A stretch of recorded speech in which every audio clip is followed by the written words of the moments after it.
Okay. Whoa, we already have comments. You guys are so nice. Okay. Well, I see some comments. Yeah, I see comments. Although, according to the eye at the top, there are 0 viewers, so that's a little creepy. 0 viewers, some comments. You guys having technical difficulties? I sure hope not. Yeah, we're live right now. Okay, give me a second. Oh, there we go. Okay, cool. I just pulled up the live stream on YouTube. Okay, so you can see it and everything? Yeah, it looks good. Hello, everyone. As you can see, I'm very new to this. Ow! That was my foot. I just kicked it. Yeah, so Jackson, he's trying to teach us how to turn invisible, but we haven't learned yet, but he's doing really good at it. So he forgot how to talk, too. Okay. Ooh, first question. Are you guys having technical difficulties? I hope not. Let us know in the chat if we're good. Yeah, can someone comment if we sound okay?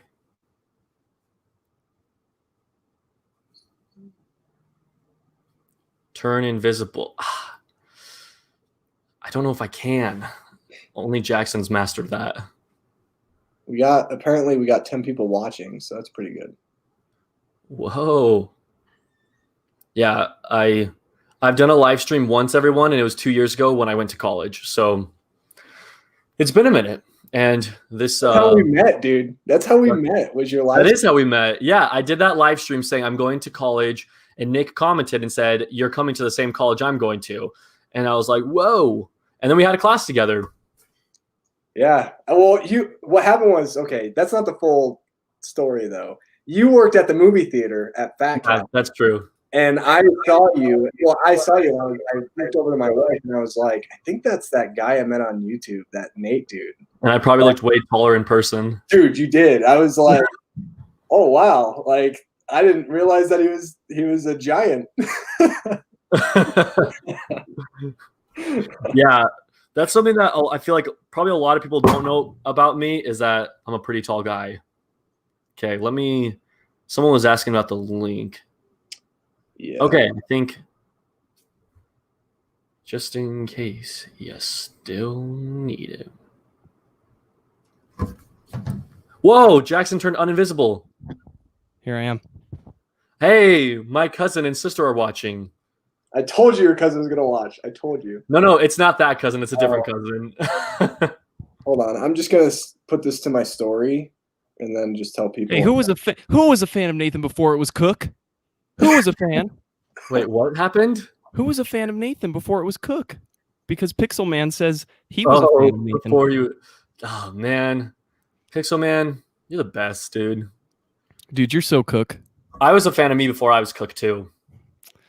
I thought you were Nathan. Look, there he is. I mean, cool. Yeah, we know. Yeah, he did. I did. Thank you for noticing. That's very nice of you to say. Let's show this. Yeah, he definitely did. Dude, actually yeah. we talked about that. Really good. You look good, Jackson. Thank you. I really appreciate that. I'm like super jealous. Here's me just getting fat, just literally. Dude, fat is in style, man. Don't be knocking fat. Anyways, yeah, the guy who get rid of this comment that says hide over it. What? Oh, do you just? It's just gonna be there the whole time. Okay, I think I got. Yeah, we're like people are trying to ask questions. It's like Jackson's lost weight. It's like great question. Yeah, we'll just go off that one. That's the only thing we're gonna answer tonight. And then rocking the beard, both of you. I'm not much of a beard guy myself, but you guys are looking good. I'm scruff right here, man. This ain't no beard. I mean, you said it. It looks good though. I'm not saying I can grow a beard. I'm just saying I'm lazy because I don't want to shave. I agree, Pixel Man. I agree. Hashtag Fat Lives Matter. That's funny. Okay, guys. Let's do a little introduction. Oh, hello, Nicholas. Nicholas is here. He's a good friend of mine. Oh, What's dude, up, Jackson, Nicholas? you know Nicholas. I know Nicholas. What's up, man? I've started watching his videos. Like I don't know him that well. Oh man, you're late on the train, man. You're late on that train. Nate was telling me about him, so I started watching his videos. Yeah, I'm gonna call him Nicholas since we have a Nick on the stream. But Nicholas, Jackson and I have been watching your channel since what, like 2018, Jackson? Oh yeah, probably? definitely. Yeah, and Jackson, did you hear that he's coming to BYUI with me? I didn't hear that, but that is awesome to hear, dude. You guys got to do a collab. Yeah, we'll definitely have to do a collab, Nicholas, if you're cool with that. Anyways, okay, let's quickly. We're getting some questions. This is the Infinity War of YouTube. That's hilarious. We're getting some questions, and I don't want to leave people hanging. And so, just a formal little introduction. So, thank you everyone for joining the live stream tonight.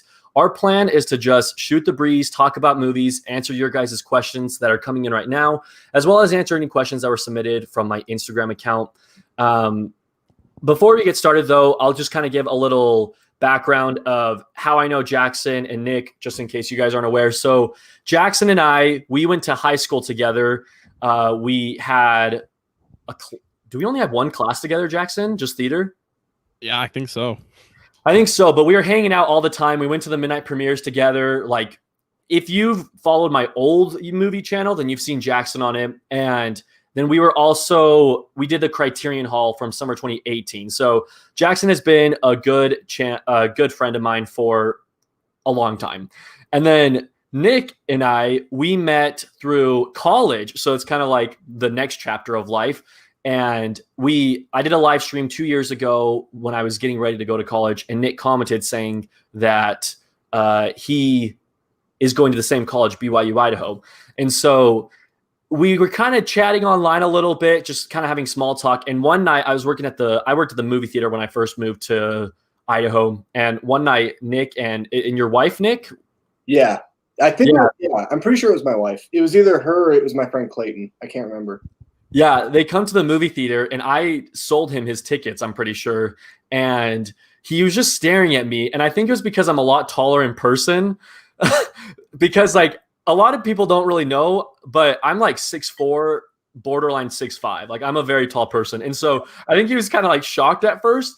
But that was like the start of that. But then the next semester, Nick and I had a class together. Like, what are the odds out of all the classes? And so it was really cool, and it was a class where we actually talked about film in it. So it was a very fitting class to share together. But that's how Nick and I know each other. And then Nick has obviously done Criterion Halls with me as well. So we just wanted to all come together. This was Nick's idea, so good job, Nick. And just kind of answer any of your guys' questions. Before we get started, though, is there anything that you guys want to say that I left out? I just wanted to say that no, like, I mean, everything you said was right. It was kind of funny. I was going to make a joke. I think I was also, like, staring at you because, dude, you were flirting hard with these two girls who were, like, in front of us. Ooh, was I? Jeez. The truth comes out. Dude, yeah, you were just totally, like, flirting it up, man. Sorry. Got to give praise to the tall lives. Hey, I'm 6'1", so did yes, 6 foot club. Hey, I'm 6 foot. Like, exactly 6 foot. Okay. All right. I was about to discredit you because I was going to say we can't see you, Nick. But then I was going to say, well, then it's fair because you can't really see any of us. Yeah, I mean, touche. I don't remember that part of the story that I'm flirting with girls, so that's really funny. I mean, I was probably you probably thought I was flirting, but I was probably boring them with my movie facts or something. Oh no, you're putting it up. I'm like, did you know Alfred Hitchcock was? And I just like start talking about nonsense. They're like, who's an Alfred Hitchcock? You should have done what Bill Hader did when he worked at the movie theater. Any rude customers that came into the theater, he would spoil the ending of Titanic. Wait, what would he say? The ship sinks? No, he would say like Jack dies. He'd be like, okay. Yeah, he'd be like, oh, Leo dies at the end. He's like, the ship sinks. They're like, what? Super when I went and saw, I think it was Infinity War. It was I think it was Infinity War, because it was a huge crowd. It was opening night, and it was like the first showing. And the theater manager comes in, and he's like, "All right, for any of you idiots out there who think that you're going to be smart, like super funny by making a ruckus and giving people issues, I will pull you outside and literally spoil everything about this movie because I've already seen it." So, yeah, it was kind of a huge threat. No one wants to get spoiled about, Marvel. That's for sure. Yeah, when Infinity War came out, everyone's like so anti say anything when you come out of the theater. And so I said something, but it was complete nonsense. Like I think I said something like, wow, when Kylo Ren came in, I was not expecting that. Like Disney really like risky move there, bringing the Star Wars universe in. And someone was like, what? Like as I was walking past them. But that's like the extent of my spoiler territory. That's like the guy who tweeted last night because they did the Tenet reviews came out, or maybe it was 2 nights ago. And one guy movie. Yeah, they posted, they're like, okay, I know I'm not supposed to do spoilers, but I was really surprised to find out that 95% of this movie is Muppets. Dang it! Wow, and they showed the 5% in the trailers. Man, and considering that we've only seen 5%, you can assume something's going to go down in that movie. Yeah, no kidding. Just like opening credits, we're like, all right, Tenet, it's happening, and then Kermit the Frog walks on. We're like, just like super. Oh, it's time travel, guys. What do you want? He's like, he looks at the camera. It's not easy being green. What they don't tell you is that John David Washington and Robert Pattinson are only in the movie for 10 minutes, and then Kermit, Miss Piggy, and the rest of the Muppets take their place. You know, they're doing all this reverse time action crazy stuff. That actually does kind of sound like a cool movie. We'll definitely watch it. Yep. Oh, I definitely. Anything with Muppets, I'm like, I don't care if it's crap. Like Happy Time Murders, that movie is garbage, but I laughed so many times. Dude, haven't even seen it, man. I saw. You're not missing out, but I said, like I said, it's hilarious. So, yeah. All right, let's answer some of these questions here. So, how about, since we have some people watching right now, they've asked some questions. Let's get some of these questions in the comment section going, and then we'll answer some that were submitted to us. And so let's see. Let's look for the first the first movie one that was submitted. Oh, here's one. Favorite movie. Hey, Jackson, you'd love to answer that one, huh? We literally Dang it. we literally talked about this earlier. We have a group chat on texting, and Jackson was saying how he doesn't have like one number one, rather like 5 movies that he considers to be his number one. But I don't want to speak for you, Jackson. How about, Jackson, you go first, then Nick, and then I'll go next.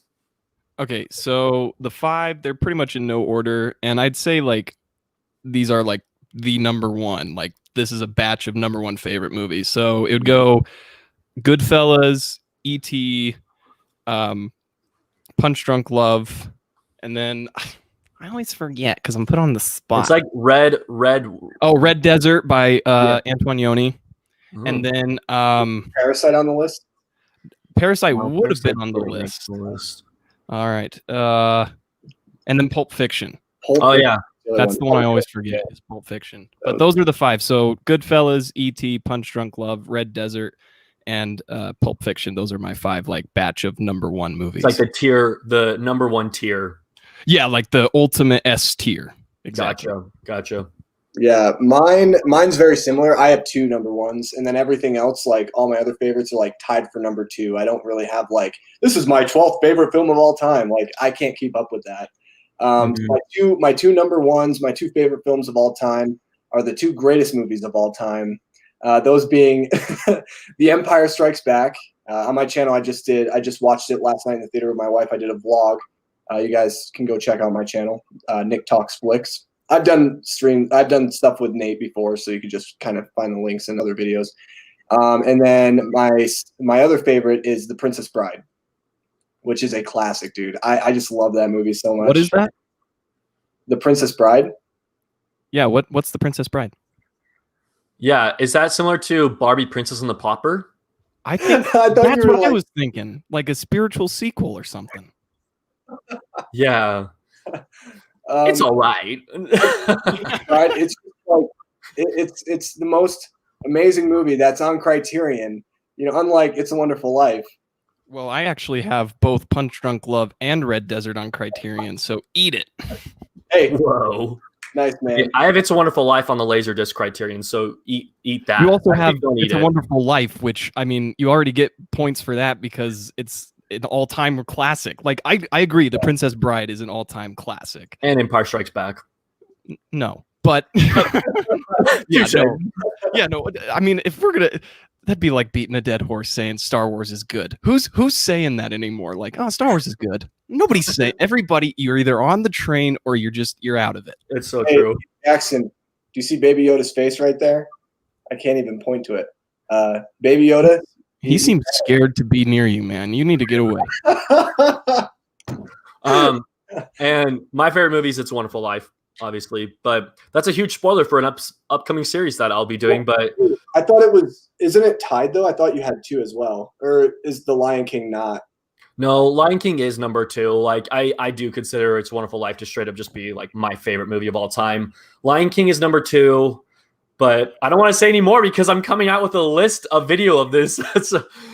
Like you guys will see soon, but Wonderful Life for sure is number 1. Has my favorite actor, and Christmas is my favorite holiday, and like it has the best like theme of any movie ever, like the best like message, and so yeah, a lot of reasons. Before people start hating me, I don't hate It's a Wonderful Life. I always joke around with Nate. Like I actually really think it's an amazing movie. Like I didn't watch it again, and it would probably be on my favorites list. I think that's a movie that if anybody doesn't like it, I would kind of be like I just don't understand why. Like that's the like one of the only movies where I'd be like, I can't hear your argument. It like you can't make a bad argument for that movie. Yes, really. Yeah, really. A freaking man. Hey, by the way, The Phantom Carriage. Ooh.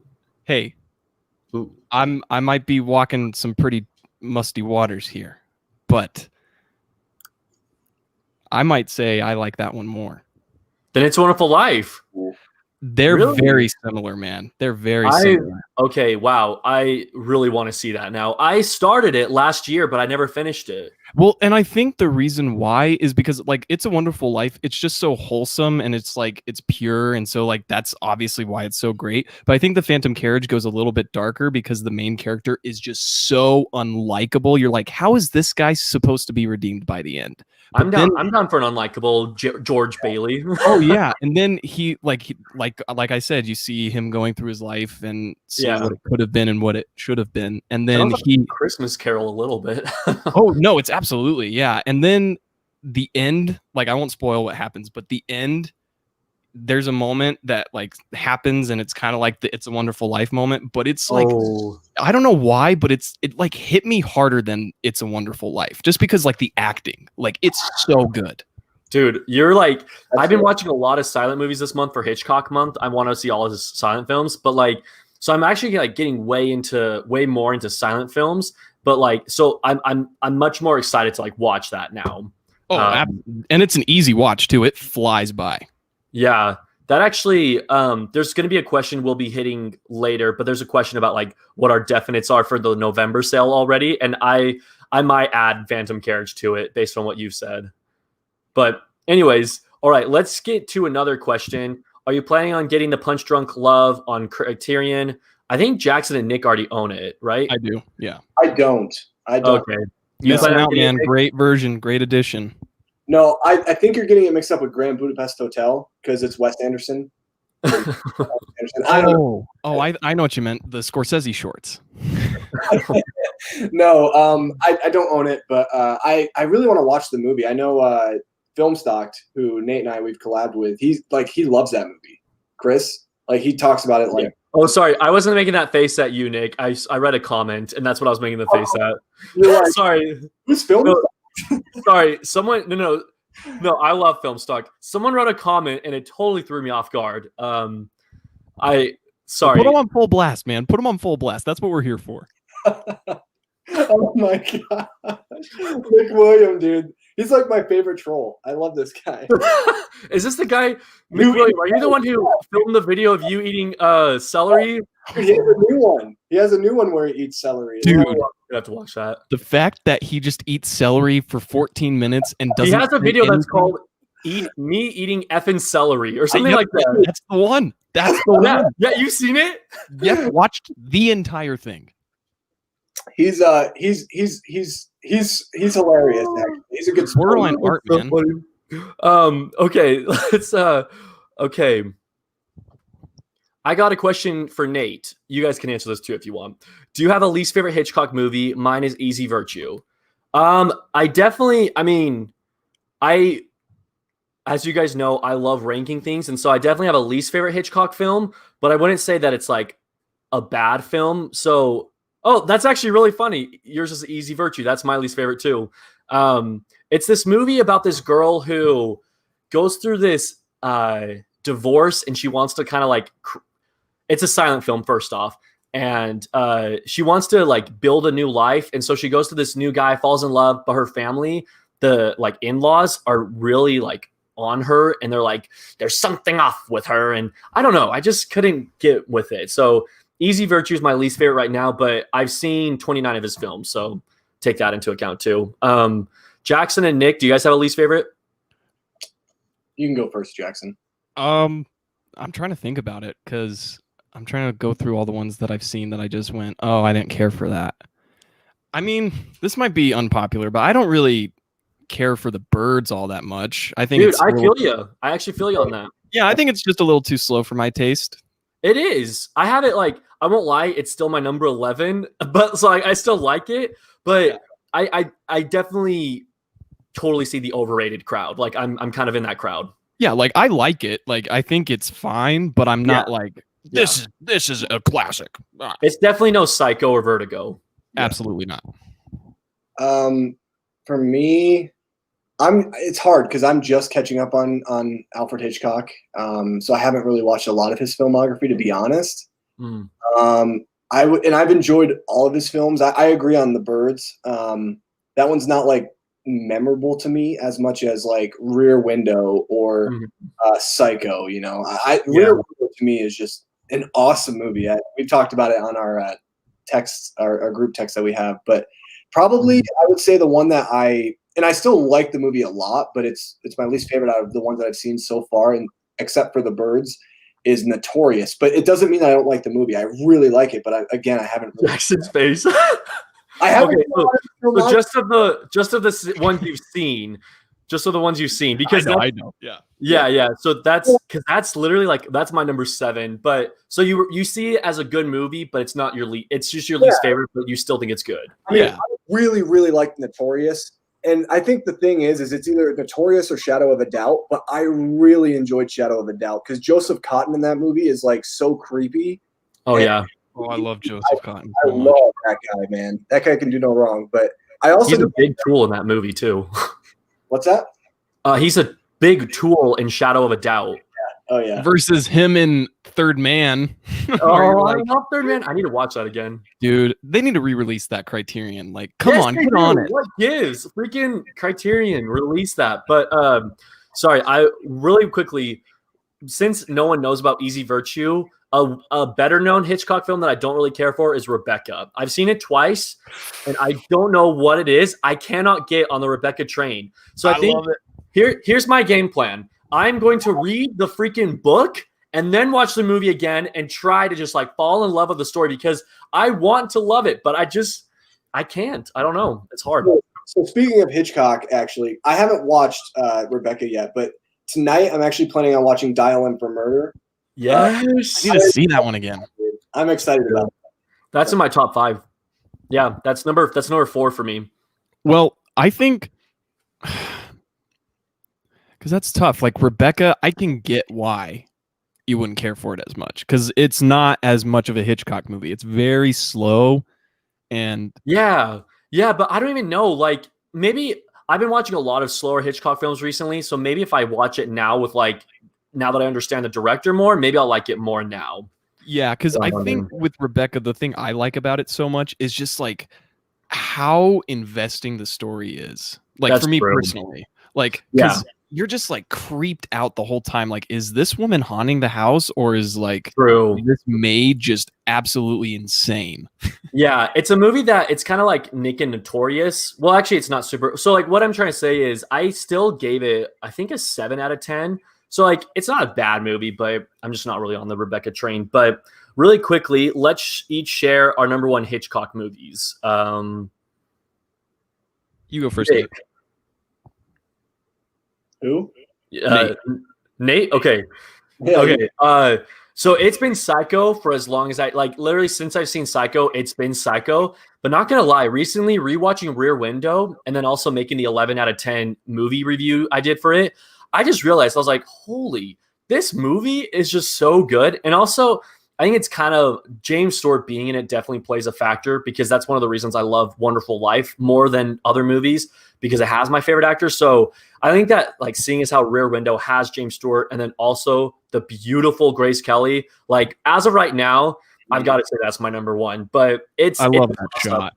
Yeah. Yes. That shot where she comes into frame. It's just like, yeah, it's so good. It's so good. But right now, but like next Thursday or like next month or something, it could change. But right now, Rear Window. Mine's also Rear Window. It's hard because Psycho for the longest time was my favorite as well. Because that was the first one I ever watched. I mean, who hasn't seen Psycho? You know what I mean? It's almost like a movie you have to watch. And I just remember it being like, just like super impressed with everything in Psycho. But then what I love about Rear Window, though, is not just Grace Kelly and James Stewart, who's awesome in the movie. And he's literally sitting the entire movie, which I think is just he can act just sitting down. Like, I know, that's how insanely good he is. What I love about that movie more than anything, I love the set design. Like, the set design in that movie is absolutely brilliant. I think, love the neighborhood. Yeah. Yes. The neighborhood literally being made up in just like this one building pretty much is just like so cool to me. And I also love the cinematography. I think it's one of the most like beautiful Hitchcock movies that there is in terms of like color palette, in terms of everything that they were able to achieve. I just think the movie's gorgeous. And I really want that on Criterion, but that might be a little too mainstream. But I love Rear Window. Like, love that movie so much. Nice. How about you, Jackson? I mean, it's third time's a charm, but obviously Psycho was my number one for the longest time too. But I think that was because that was like, actually Dial M for Murder was my first Hitchcock, because I saw that when I was like 12, and I didn't see Psycho when I was a freshman. So I had time, and then I finally saw Notorious, and I've seen that film like 5 times since I bought that Criterion. Hands down my favorite Hitchcock for sure. Like, I'm not saying Psycho is not objectively his best, because it's like, it's Psycho. It's almost not even a Hitchcock movie. It's almost it's like its own thing. Yeah, I totally agree with that. Actually, that's a really good point. I need it. That's going to be another definite for the November sale. Notorious. Can't believe I don't own that. I do own it. Yeah, I told you to get it, Nick.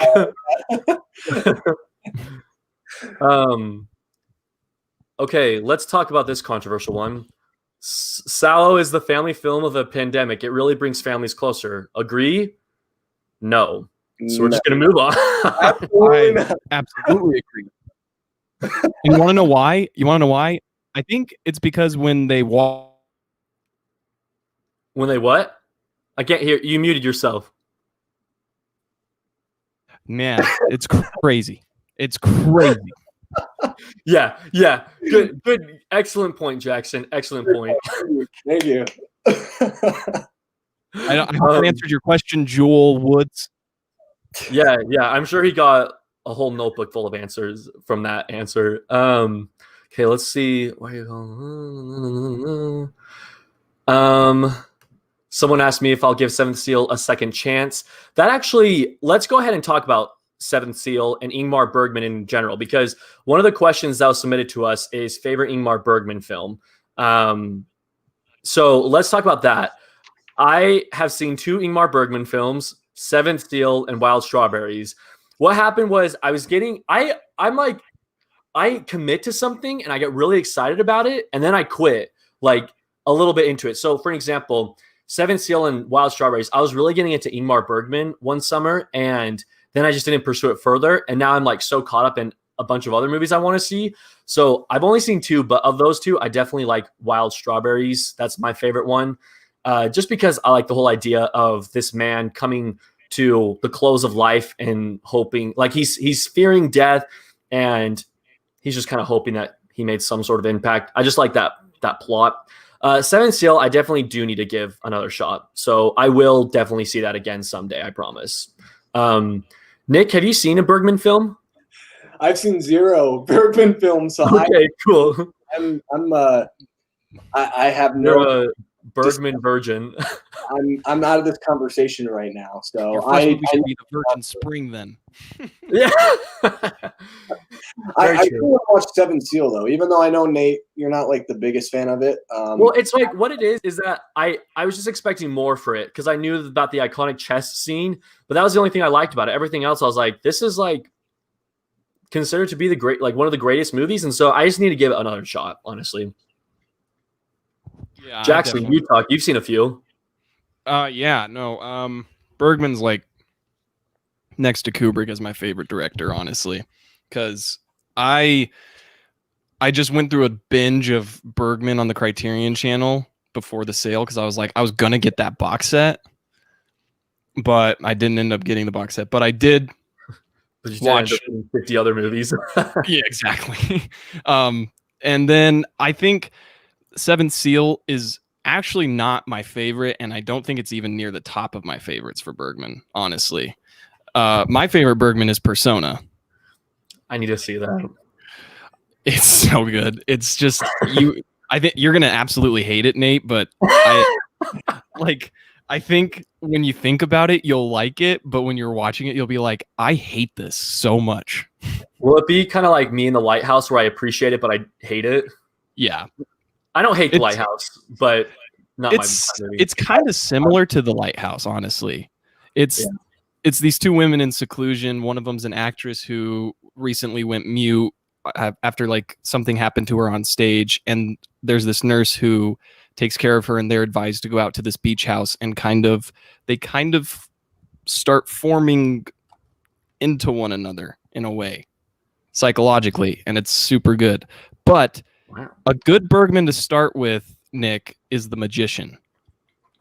That is a great one to start with. I want to see that. Yeah, it's really good. It's a little slow, and it might take you a while to like think like, where are we going with this? Like, what's happening? Because it's a lot of setup in like the first half. There's just a lot of like, okay, where are we going? The second half of the movie just goes off the rails, insane, and it's amazing. That's awesome. Yeah, that kind of movie. Oh, Nate, you would absolutely love it because you're into like it's essentially a Nolan movie, I'd say.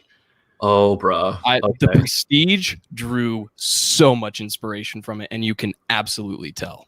Dude, okay. Well, dang it, Jackson. You're going to empty my wallet even more. You're getting me all excited for these Phantom Carriage and The Magician. Dude, I can't wait for that Criterion, man. That's all I can say. Can't wait, dude. I'm buying that thing. I know, Jackson, you're with me, right? 100%. Parasite, Criterion. Oh, yeah. Oh, yeah, that's happening. Okay. Someone asked me, why do I hate Night to Remember? I don't hate it. It's just there were so many sales that have happened at Barnes & Noble where I picked it up and I was like, I'm going to get it this time. And then I never got it. I would always put it back. And so it came to be its own staple film where any movie that you're going Criterion, like anytime you're going Criterion shopping, if you see a movie that like you mean to get every single sale, but you never actually get it, that's what we call our Night to Remember, because that movie was the one that I never bought. I actually have one, and I haven't told you. Oh yeah, what's your Night to Remember? I would say it's Eyes Without a Face. Oh, dude, okay. I've seen it, and I love it. Movie. Oh, dude, that movie's so not a freaky. fan of that one. So freaky. Ugh. Yeah, it is horrifying. Gross. Yeah, it's disgusting. But I actually haven't even seen Night to Remember, so I do own it now, and oddly enough, didn't buy it during the sale, bought it on eBay. So that's kind of the funny part. And it came damaged. And Nate Nate definitely did. I had to buy a replacement case. Nate also bought my Night to Remember. So I totally did. Nick's Night to Remember is Here Comes Mr. Jordan, and straight up, that is a great movie. I recommend you both get it. I got it. Oh, okay. Well, Nick, you have to hop on the train. All right, I'll get it in November, guys. I actually started it the other day. It's straight up like I love Claude Rains, and Claude Rains plays such a lovable guy in it. And then also the main guy is really good too. Speaking of Claude Rains, he is my favorite part of Notorious, by the way. Oh, I love him in Notorious. Like Notorious, but dude, I'm telling you right now, Claude Rains, like you see him in Notorious, and you're just like, there's such a mystery to his character, and he's so layered, and it's like in a way like really disturbing and creepy. If you just like think about his character and like what his motives are, it's like insane, dude. Like I love Cloud Rains after Notorious. You think he's creepy in that movie? Watch him in Mr. Smith Goes to Washington. The dude gets under your skin. Oh, I love Makes him you in that movie. sick. I love him. It's kind of like a Professor Umbridge syndrome, where you love him because you hate him. Yep. Oh, he's such a good. I love any time him and Jimmy Stewart have an interaction in that movie because absolutely. he's just Claude Rains. He's like, I know I'm gonna win, so you do whatever you want. Just No, go for it. literally, little for all you guys who are watching, you get this little sneak peek. But my 11 out of 10 series that I've been doing, Mr. Smith Goes to Washington, will definitely be an entry on that list. I'll be making a full out video for it because I just love the movie so much. But to add on to what Jackson was saying, like James Stewart is literally in front of the whole entire Senate, guilt tripping Claude Rains for lying. In Claude Rains' face, you can just see that it's filled with guilt and that he has such a heavy burden on him. And like that's another that's just such good acting to me. I love him in that movie. Sorry. So I don't hate Night to Remember for the question. Okay. My little cousin and my little sister Brooklyn, they are watching the live stream right now, and they asked, what is our favorite Disney movie? Which I think that is a great question. So who wants to go first this one? I've been talking a lot, so I'll go last. I'm gonna have to think about it. So Nick, you go ahead. Yeah, Nick, all you. Is this like live action and animated? Like, I guess. I think just like in general, including animation and live action. Yeah. It's got to be Aladdin. Like, dude, Aladdin is my all-time favorite animated movie. I just love Aladdin so much. Not the remake. I do like the remake too. It was actually a lot better than what I thought it was going to be because I thought it was going to be a train wreck. Yeah. But what I love about, like, number one, I love the music. I think it's like my favorite soundtrack out of all the Disney animated movies. I love the character of Aladdin. When I was a kid, I used to just like want to be Aladdin because I just thought he was cool, even though he stole from people and stuff. I wanted to be the changed Aladdin. And Yeah. Princess Jasmine, if there was ever like a most beautiful animated character award, she would win in my opinion, like hands down. So Over Jessica Rabbit. But I love Aladdin. I watch it at least like twice a year, probably. So Nice, dude. and Jafar, dude. Jafar is one of the best. He's a villains. great villain. He is. He really is. His laugh is like that's like the epitome of villain laugh right there. He has such a good villain laugh. It's so deep, and it's just like, hey, why don't you take it down a notch, man? Yeah, he's definitely insane. Mine goes without thought. It's Lion King, and I don't think I really have to explain that at this point. So I'll just move it on to Jackson. You know, I think I'm gonna go with Pinocchio. Yes, dude, I love Pinocchio. It's so good. It's the movie that like It's the ultimate Disney film. yeah, it's pretty much the epitome of Disney. It's magic. It's a great story. I think it has the best animation ever. I think that's Good life lessons in it. And plus, like, literally, the When You Wish Upon a Star is the opening to all the Disney films. Like, that within itself is an argument. And Jiminy Cricket is the most well-known Disney character. He's other such than a Mickey Mouse. Yeah. So, One of the things, because I just watched it again recently. I bought it on Blu-ray, actually at like I think it was like a DI or something. It was like kind of crazy. It's like $3. So I bought nice find. it. And it was like in really good condition too. It was like I don't know, some type of exclusive version of it. But my wife and we watched it, and I remember watching it as a kid, and I really liked it. And then I watched it as an adult, and I was like, this is a lot darker than I remembered it. Like, I love that for it though, like because it doesn't really like show you this narrative of, oh, you know, it's okay if you make mistakes. Like, if you do this, you'll still be a good person. No. If you do these things, kids, this is what's going to happen. Like, you know, you're not going to turn into a donkey, but you're not going to have a really great time. So I don't know. I just really love that about the movie. Yes, I agree. Yeah, it is a very dark film. Like the smoking scenes are the craziest parts. I don't even like understand how they can get that to like kids, because it's like I get the message and everything, but also I'm like, did you really have to have them smoking, or did it like could they have been doing something a little less severe? Well, Like, it's just funny how a Disney little- kind of uses that to like justify that they have that, because I remember on Disney DVDs from like, or maybe even Blu-rays too. I think it was on my Lady and the Tramp Blu-ray. It was like the diamond edition of Lady and the Tramp Blu-ray. There's a commercial that said, "Hey kids, don't smoke," and it shows like Yep. Pinocchio smoking or something like that. And I'm like, wow, Disney, way to like use your past mistakes to like teach us a lesson. Oh man. Okay. There's one question. Just have you seen Bill and Ted? I have, but it's been so many years that I don't remember it. I just remember not loving it a lot. So, Dude, I sorry, love Ted, like unapologetically. I know it's really dumb, but like I love those movies. I just I think they're like cult classic status. So I totally understand that you like I understand the love for them, but it's just I don't really love the first one. and I'm excited to see Bill and Ted Face the Music, man. Keanu Reeves still looks like he's 35 somehow. I've embarrassingly not seen Bill and Ted. Really, Jackson? Hey, that's I cool. know. I You're think not missing out. No. I think what happened was I didn't get that movie shown to me growing up, and I think when I had the opportunity to see it in high school, I thought like I think I needed to see that as a kid to appreciate it more, and I don't want to hate it because I know how loved it is. Literally, you just explained the movie Space Jam. Like that's what Space Jam was for me. I didn't see it as a kid, and when I saw it finally, I was like, "What? Yep. Why is this so loved?" That was I never love Space Jam. that was Yeah.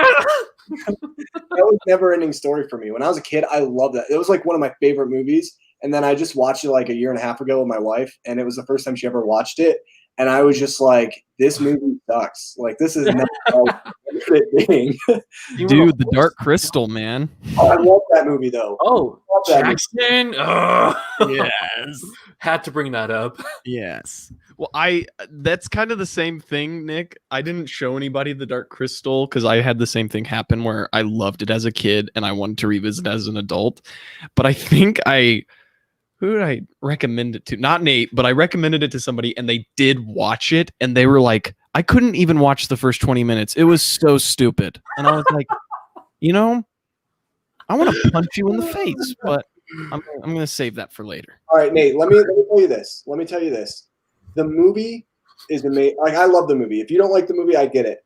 Watch the show on Netflix, dude. Oh, I need to see that.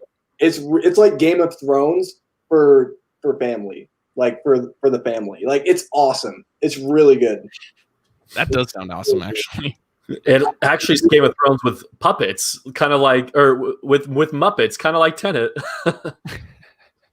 But no, yeah, the TV show is one that like I know I should watch it, but it's like so low on the priority list that it probably will never happen if I'm being completely honest. But like I don't have anything against it. Like if I had like no connection or something and it was like the only thing I could watch for some reason, then I'd probably like, start watching it. But there's just like so many other things I want to watch. So that's kind of like my attitude with that. But I get it. I did it all in like literally I think like 2 days. My wife and I literally we just said nice. Yeah, Jackson and I last year we had a deal that if he watches Brigsby Bear, the film from 2017, then I'll watch Dark Crystal. And so, Jackson, you watched Brigsby Bear first, right? Yeah.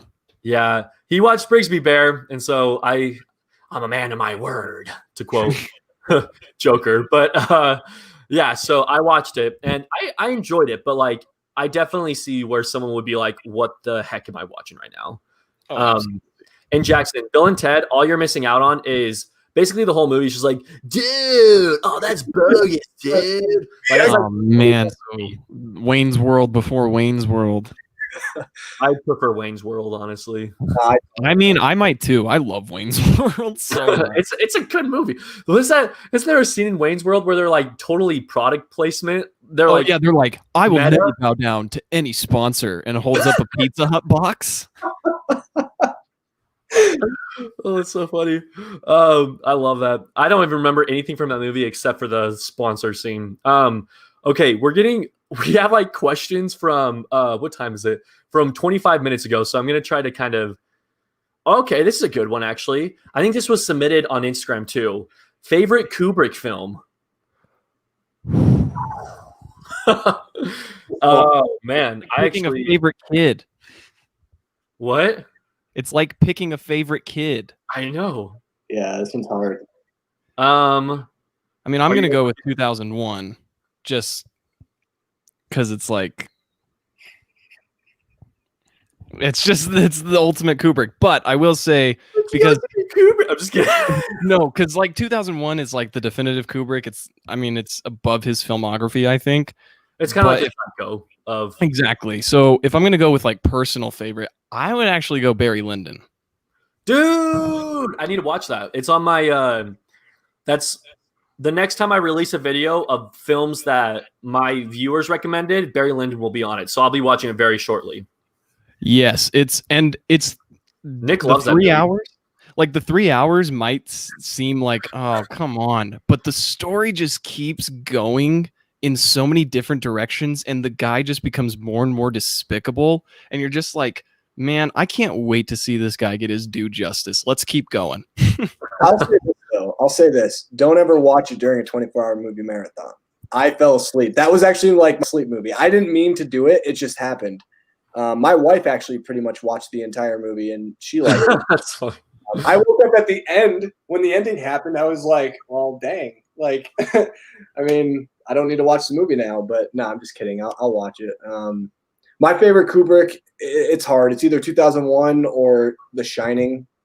I love what he did with The Shining. I just think it's masterful. If you want to look at like my favorite horror film is Halloween, which, that's my favorite horror film. But you want to look at like some of the best horror. Shining is a shining example of like what you can do with horror. I see what you did there. Yeah. But probably if I had to pick one over the other, I'd probably pick 2001 as well. I just love that movie. I fell in love with that movie when I was a kid. And to me, I know Nate doesn't like the pacing as much. I haven't seen it since I was really young, but yeah. But I think the movie visually is it's astounding. I mean, it's the movie that really, if it wasn't for that movie, we wouldn't have Star Wars. So, I mean, like any movie today. Yeah. I prefer Solaris, directed by Tarkovsky. That's not a bad pick. No, I just remember watching 2001, and I'm like, what am I watching? Why are there a bunch of monkeys? Why are they holding that bone?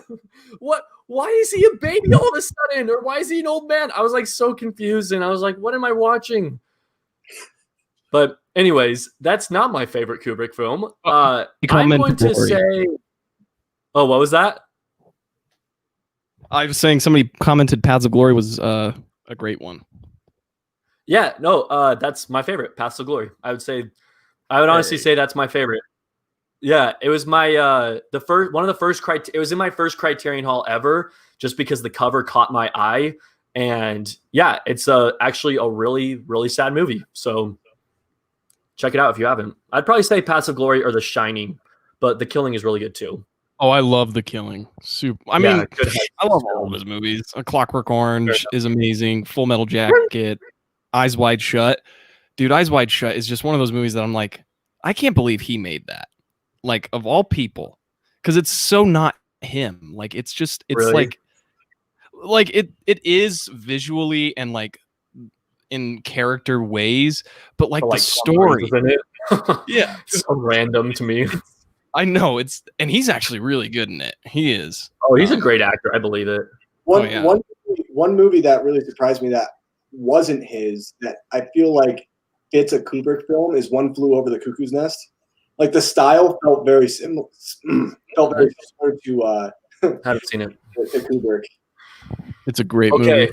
what I'm gonna do, guys, I am going to set us at a 2-minute timer for answering questions so that we can try to get through all the questions we can get through. You guys ready for this? Are you down for me to do this? Is that cool? Very down. Okay, sick. So the timer starts now. Well, that's really awkward. I think someone just rang the doorbell. I'm not answering that. Favorite silent film? I will go ahead and say Modern Times. I think that's what my favorite one is. That's just off the top of my head. I love Modern Times for a lot of reasons. But yeah, it's my favorite Chaplin film. And also, it's just so freaking good. Like, it's hilarious. And you just can't help but like smile when you're watching it. One of you go next. Since Nick hates silent films, we'll let him go last. Yeah, video evidence of that. And I'm gonna do a tie just because I think silent films are kind of in their own little world, and I can't really pick one. So I'm gonna go with City Lights. It is. So City Lights and The Phantom Carriage. Those are my two. Nice, dude. Nice, dude. I love it. Gold Rush. Is that the only one you've seen, Nick? What I've seen. I love the movie though, dude. It's hilarious. Like, oh yeah, no. I get that. I've only seen. I think like I've seen less than 15 silent films. Like this Hitchcock little marathon I've been doing has really added on to the list. But I am very naive when it comes to silent films. So like I'm right there with you, Nick.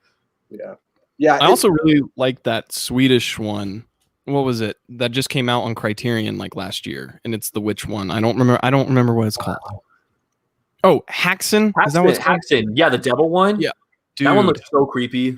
It's actually not creepy. It's like an educational silent film. Interesting. Like it's 7 different parts of them talking about witchcraft and like the Salem witch trials and all that kind of stuff. It's super cool. Nice. That's cool. What do the banners do? Okay, I won't mess around with that right now. Okay, The Kid with Chaplin is also really good. Okay, we're past 2 minutes. Let's see. If you guys see any questions that I'm missing, definitely let me know. Okay. I'll start looking. Yeah. Favorite trilogy? Want to do this one? Ooh. So easy. Can I go first? You got this, Nick. Original trilogy of Star Wars, obviously. Like Same here. Another answer? I mean, honestly, like, and I love the Lord of the Rings, I do, but come on, original trilogy of Star Wars, man. I don't know. Toy Story, like the trilogy. Like, I was gonna say Toy Story. No, that's so hard because the 3 you can't pick a favorite. I can't, at least. They're perfect. Yeah, I'm gonna say the reboot Planet of the Apes because like I love Star Wars, I love Lord of the Rings, but that trilogy doesn't get as much love when it comes to like favorite trilogies. So I'm gonna say that as my answer because I absolutely love those films. So Jackson, you know plenty about that. Oh yeah, yeah. I saw the Dawn of the Planet of the Apes. What was it, like 5 or 6 times in theaters? Oh yeah, yeah. Yeah. To be fair, I worked at the theater, and so I watched it during my breaks. And so I saw the movie all the way through 3 times in the theaters, and then like I saw like this 30 minutes here, this 40 minutes there, and so adding up, it's like 6 times anyways. Can I be honest? I haven't watched those films yet. You are missing out, man. You are so freaking missing out. Like they're so good, Nick, that Andy Serkis's performance, although it's kind of like, what do they call that? Motion capture? What do they call that? Yeah, even though it's motion capture, like so many people, including Chris Stuckman, believe he should have been nominated for an Oscar because like that's how good it is. Well, the Academy doesn't get it right every time, you know. Nightcrawler, Jake Gyllenhaal, and Nightcrawler should have gotten it. He should have won. Yes. Adam Sandler for Uncut Gems. Yes, I know. Stupidest. That is the biggest Oscar snub ever. I think Lego Movie for animated movies up there too. That is a good one. That is a good that one, and Jim Carrey for Truman Show. Anyways, yeah, we can go on. We can make a whole live stream talking about biggest snubs. We like literally could do this. Okay, let's do this one. This is a cool one. Alien or Aliens, And then who's the better director overall, Ridley Scott or James Cameron? Oh, Oh my gosh, that is tough. I'm okay. I'll straight up say I like Alien more than Aliens, but I still really like Aliens. I think Aliens is more of a like it's more like adventurous and more fun than the first film, but the first film is like a complete horror film, and I love it. I think that's why I can't choose, because like they're completely different movies. They're set within really the same are. universe. Yeah, they're not really comparable. I think they're both perfect in their own ways. That's true. I can get down with that. Yeah, they're different genres. Like, I would have to say like Alien. Sorry, Jackson, I didn't mean to cut you off. No, you're good. I would say probably Alien. I just go back to that movie more. And it's hard because it's like, again, they're different genres. I mean, Alien's a horror movie. Aliens is an action movie. So at least that's the way I see it. Overall, like director-wise, here's the thing. I like James Cameron a lot. I mean, I really do. I don't like everything he says because I think he's kind of dumb sometimes. But the thing that I'll say about him, he's the type of director that he brings out a movie that is so successful, but then it just like completely falls off the rails and you forget about it. Like, look at Avatar. Like, how long has it been since that movie's been out? Yeah, it's hard now, and no one talks about it. Like, who cares about Avatar 2, 3, 4, 5, 7, 8, 25 that they're doing? I don't know. They're doing a lot of Avatar sequels. I'll believe it when I see it, but I would say Ridley Scott. I enjoy his filmography a lot more. I think he's a little bit more diverse, but I don't know. That's just my thought. Yeah, I don't know. I feel like I haven't really seen. I've seen like big movies from both of them, but they're also not two directors that like I necessarily love in the first place. Like, I love some of their movies, but I feel like what I'm saying is I don't know them well enough to choose which one I like more, because I both kind of feel the same. I feel the same towards both of them, so I don't really have an answer. Sorry to disappoint. Yeah. That is so tough. I'm gonna go with James Cameron though. And I think the only reason for that is I think Nick was like, I thought he was going to go this way, but I think James Cameron makes movies that set a standard for movies for like the next 10 years. Like, look at Titanic. Every movie that came out after Titanic tried to be Titanic. They wanted to be that big epic. They wanted to be the romance. They wanted to be just a disaster movie. And so that is a perfect example of his power, because before Avatar, there weren't like those kind of worlds made just completely by computers. Now we get full on CGI battles. So, I mean, the guy just influences so much. But Ridley Scott, I would say he's fallen off the rails so hard. Like, he has not made a great movie in a long time. I'd say the last great movie he made was The Martian. But even that one, I think, is kind of overrated. That's just me, but I don't. It's great, but I think Matt Damon saves it more than anything. Yeah, agreed. That's a good point, Jackson. You made a very good point. Yeah, I really like what you said. I mean, that's so true. He does standard. Because look at T2. That set a standard for action movies. That's considered the greatest action movie ever. And I agree, because I love it. Yeah, that movie's awesome. And the first Terminator is so good. Yeah.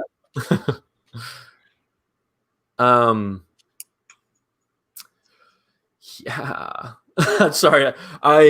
There's a few questions about what criterions we want to get. I know that Mitchell Saron K, he was the one who asked about Punch Drunk Love, if we own it. I said no. Nick said no. Jackson said yes. And then he was asking if we're going to get Irishman on Criterion. I would, but I just like don't really buy R-rated films for my personal collection. I watch them filtered online. So I've seen The Irishman, but I probably won't own it. However, I think it's safe to assume that Nick and Jackson will be getting it. I've already got it pre-ordered. yeah. Jackson already has the pre-order. There you go. That doesn't surprise me. I want to get Marriage Story probably. Actually, I don't know. It's hard. I can't really give an answer right now. Because I don't know how many I'm going to get, and there's other movies that I'd rather get than The Irishman. I love The Irishman.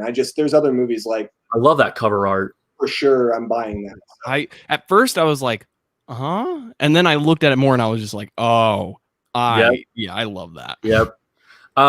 Really quickly, we've gotten this question a few times from different people. The films of Harmony Korine, I'm actually not familiar with this filmography. Are you guys, have you heard of them? Spring Breakers is probably the only film. I was thinking this was like some like I don't know, like Criterion 1950s director or something. Okay. Oh yeah. Spring Breakers, cool. Yeah, Spring Breakers, and I think his last one was like The Beach Bum, I think, with like Matthew McConaughey. Nice. I'm gonna be honest. I hate that movie. I don't get it. I really don't like it. James Franco, I don't even say he gives a good performance because it's just a bizarre movie. Like, that's tough because like I liked Spring Breakers because of that. Like it felt so trashy on purpose, and like his name is Alien. Like what? Yeah. And he has a grill and cornrows, and so I'm just kind of like, the thing I remember about that movie, and I don't know if you remember this too, Jackson. When that movie came out, the big news was that it was going to have the 2 Disney Channel. That's right. Yeah, that was the novelty for sure.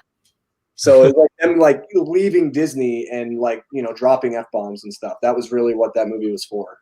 I feel, but yeah, but otherwise, I'm not too familiar with his work. I've only seen Spring Breakers. I haven't seen anything. Sorry.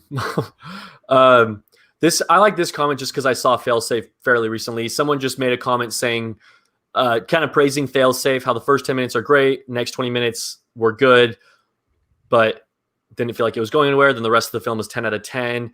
Like that. That's honestly, I could totally get down with that comment because at one point I was like, all right, like I hope this movie kind of lives up to my expectations, but it is insane. Jackson, Nick, you haven't seen this movie, have you? No, I've seen Failsafe. Oh, you have, Jackson? Yeah. Okay. Without spoiling it, do you see what he means by just saying the ending? Oh, absolutely. Because what an ending. What an ending. That's all we'll say. What an ending. Because I love 12 Angry Men. I did want to bring up though. I think the second part of this I don't agree with. For the next 20 minutes, I thought it was good, but it felt like it wasn't going anywhere. I think that part of the movie is some of the most fascinating, is because it's Walter Matthau and the way he talks about like why we should go ahead and go through with it. You're just kind of like, I can't really disagree with you. And you kind of feel like it's sick. Yeah. So for me, that movie's just so psychologically complex. And so I was interested the whole movie. Yeah. I'd say it's not I don't want to say it's slow, but just like once Henry Fonda comes in, from then on out, it's like the rest of the movie is a roller coaster. But before that, it's build up, and so you're just kind of like trying to understand what the movie's going to be showing you. Okay, we've answered those questions. Let's answer a question that was submitted to us, just to be fair to that crowd. Actually, one of the questions was biggest Oscar snubs, and we kind of already talked about that. So is there anything else you guys want to throw in there before we move on? No. Okay, cool. No.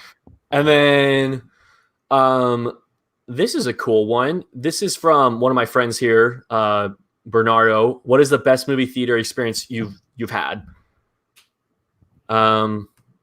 So let's each just share one, because I'm sure that we could share a lot, but absolutely.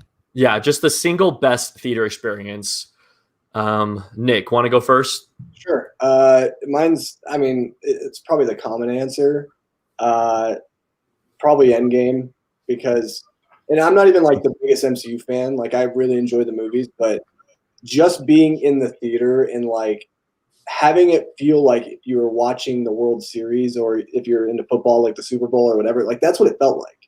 Mm-hmm. I mean, everybody was just like on their feet, like screaming, and it was just like the coolest thing one of the coolest things I've ever experienced with film. I'm not saying that, like, and I like Endgame a lot, but I think that's why it was just because of atmosphere. Like everyone was into it, and we're just like all nerding out. And my poor wife, she was just like, sitting down the entire time, and and she kind of keeps to herself. So it was funny. I hated my experience with in-game because of the tool behind me. Every time anybody would cheer, he'd be like, "Oh, cool, Iron Man showed up. What a shock!" I'm like, dude, Ew. What the heck? I Dude. hate that guy. Oh, somebody just commented the Batman trailer just came out. What? What? Okay, are you trolling us, man? Because No way. that ain't cool. That dude better not be ain't trolling cool. because I literally, side note, Nick and I were talking before about our. It did. It totally dropped. Oh my gosh! Are you kidding? Are you kidding? Are you okay? Should we all watch it at the same time? Yes. Okay. Wait. How do we Share our do this? I'm screen? not good with this. Share Yeah. Like, share the screen, I think. Should I Holy share my crap! screen? Wait! I gotta get that. I'm gonna make the room dark. I literally was telling Nick before this that Batman is my most probably like as of right now my most anticipated for 21 just because of Matt Reeves and Robert Pattinson. Oh my Dude, yeah, gosh! I just saw the thumbnail for the YouTube video and now I'm freaking out. I haven't even seen anything yet. What the? Oh my gosh! man. I didn't think I'd get this excited about Robert Pattinson playing Batman, but when I saw that first guys, still, wait. Listen to these comments though. Everyone's saying it came off. And then some people are hopping off to watch it real quick, and then they're saying it's amazing. All right, let's watch it. Let's watch it. No more reading comments. There won't be any copyright issues, will there? No. I think if we're making comments over it, because I'm going to be reacting. Trailers are Okay, yeah, we'll add a commentary. Okay, wait. Tomas Dominguez is gonna watch the trailer after this live stream is over. Tomas, just join us right now, my friend. We're gonna watch it We're straight about up. to watch it together. This is a live reaction. How are we doing this? Are we all just gonna watch it, or is Jackson sharing his screen? I'm going to share my screen. Yeah. Okay, cool. Screen sharing is easy with 2 monitors. Will it be? Will we be able to hear? I think you should So be. funny. We're all talking about best theater experiences, and then we just like totally throw that in the garbage and start talking about Batman. Sorry, Bernardo. All right. Okay, let's see. I love Robert Pattinson, by the way. Anybody? My favorite theater experience is Interstellar. Okay, there it is. Hey, same here. Jackson? Okay, we actually should talk about that then. After this. Oh, absolutely. Oh, I have to like go through a bunch of settings on my computer to do this. So should we just? Okay, let me try to share my screen. Yeah, you try to share yours. Mate. Oh my gosh. I can't believe this is happening. I'm so excited. This is I didn't think we were going to see anything for this for at least another like 3 or 4 months. Well, Yeah, I that's thought they were going to talk about it. I thought they were just going to release like stills or like images or something. So yeah, I'm surprised too. I'm surprised they didn't release a Suicide Squad trailer. They release like behind the scenes stuff.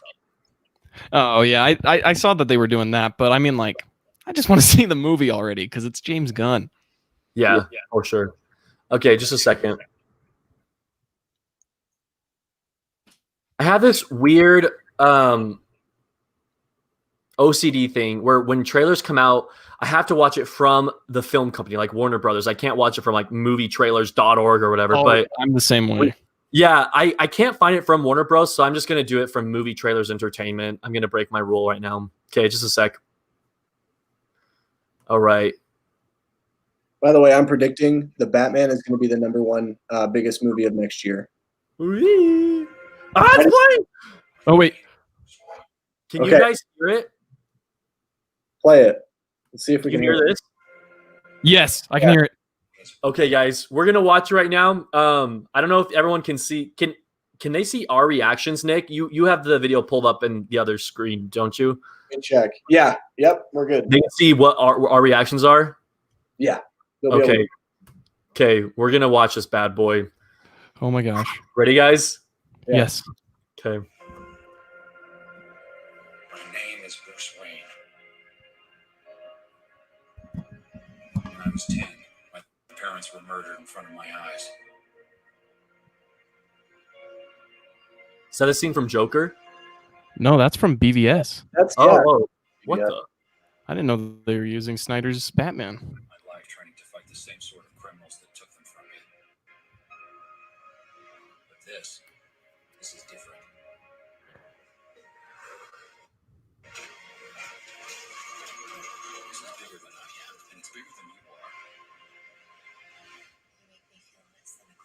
Lily I don't know Collins. who's in it. He's in it. Oh. Oh, I love him. Okay.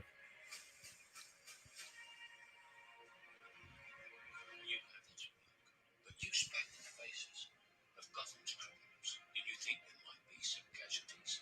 Is that Michael Caine? Is he back? Oh, It's always going to get worse. Oh, Arkham City. This is like Oh, this is a fan-made trailer. this is a fan-made trailer. Are you kidding me? Okay, really sorry, everyone. There it is. There it is. Is it this one right here? the top one, I think. That's what No, I just no, clicked on. the Really? second one. Oh, I feel so. I Oh, feel yeah, that so Go. humiliated right now. I can't believe we just fell for that. I can't believe it. Click. That- It was like trailer edited by. I'm like, what? I know. That's what I was confused. I was like, why do we care who edited the trailer? Wait, I want to see how many comments are saying. Yeah, That's look, everyone, wrong trailer. That's funny because I was thinking to myself when Robert Pattinson was on the ground. He had a Someone was like, "I can't believe this is the real one now." I love that this like we weren't even paying attention. That's so funny.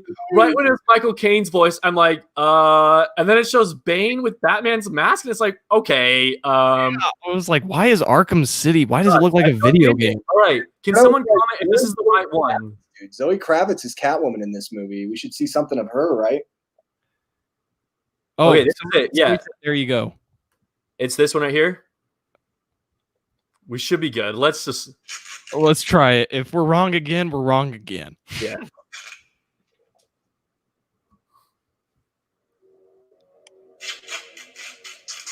This already looks better. This is it. This is it. Oh, absolutely. Holy. What? Oh, Batman's gonna be a killer in this one, huh? Your secret friend.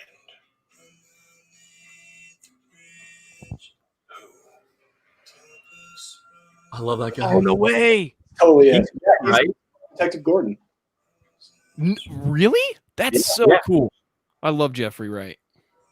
Lies. Play a game. Just me and you. Any of this mean anything to you? Hey. Oh, yo, he was good. Amazing.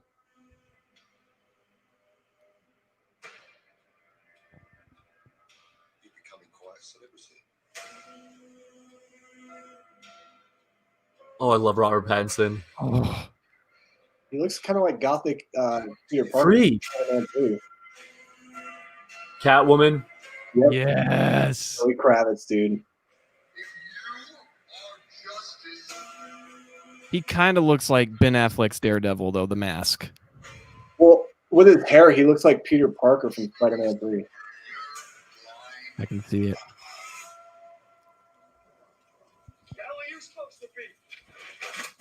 Oh, Holy. oh my god. Gosh, dude. Whoa. I just got so many chills.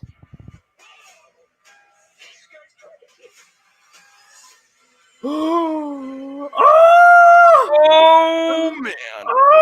Dang, dude. Oh my. Oh, I love the A. Logo. Love what they That's a did. good logo. Oh. He's taking it off.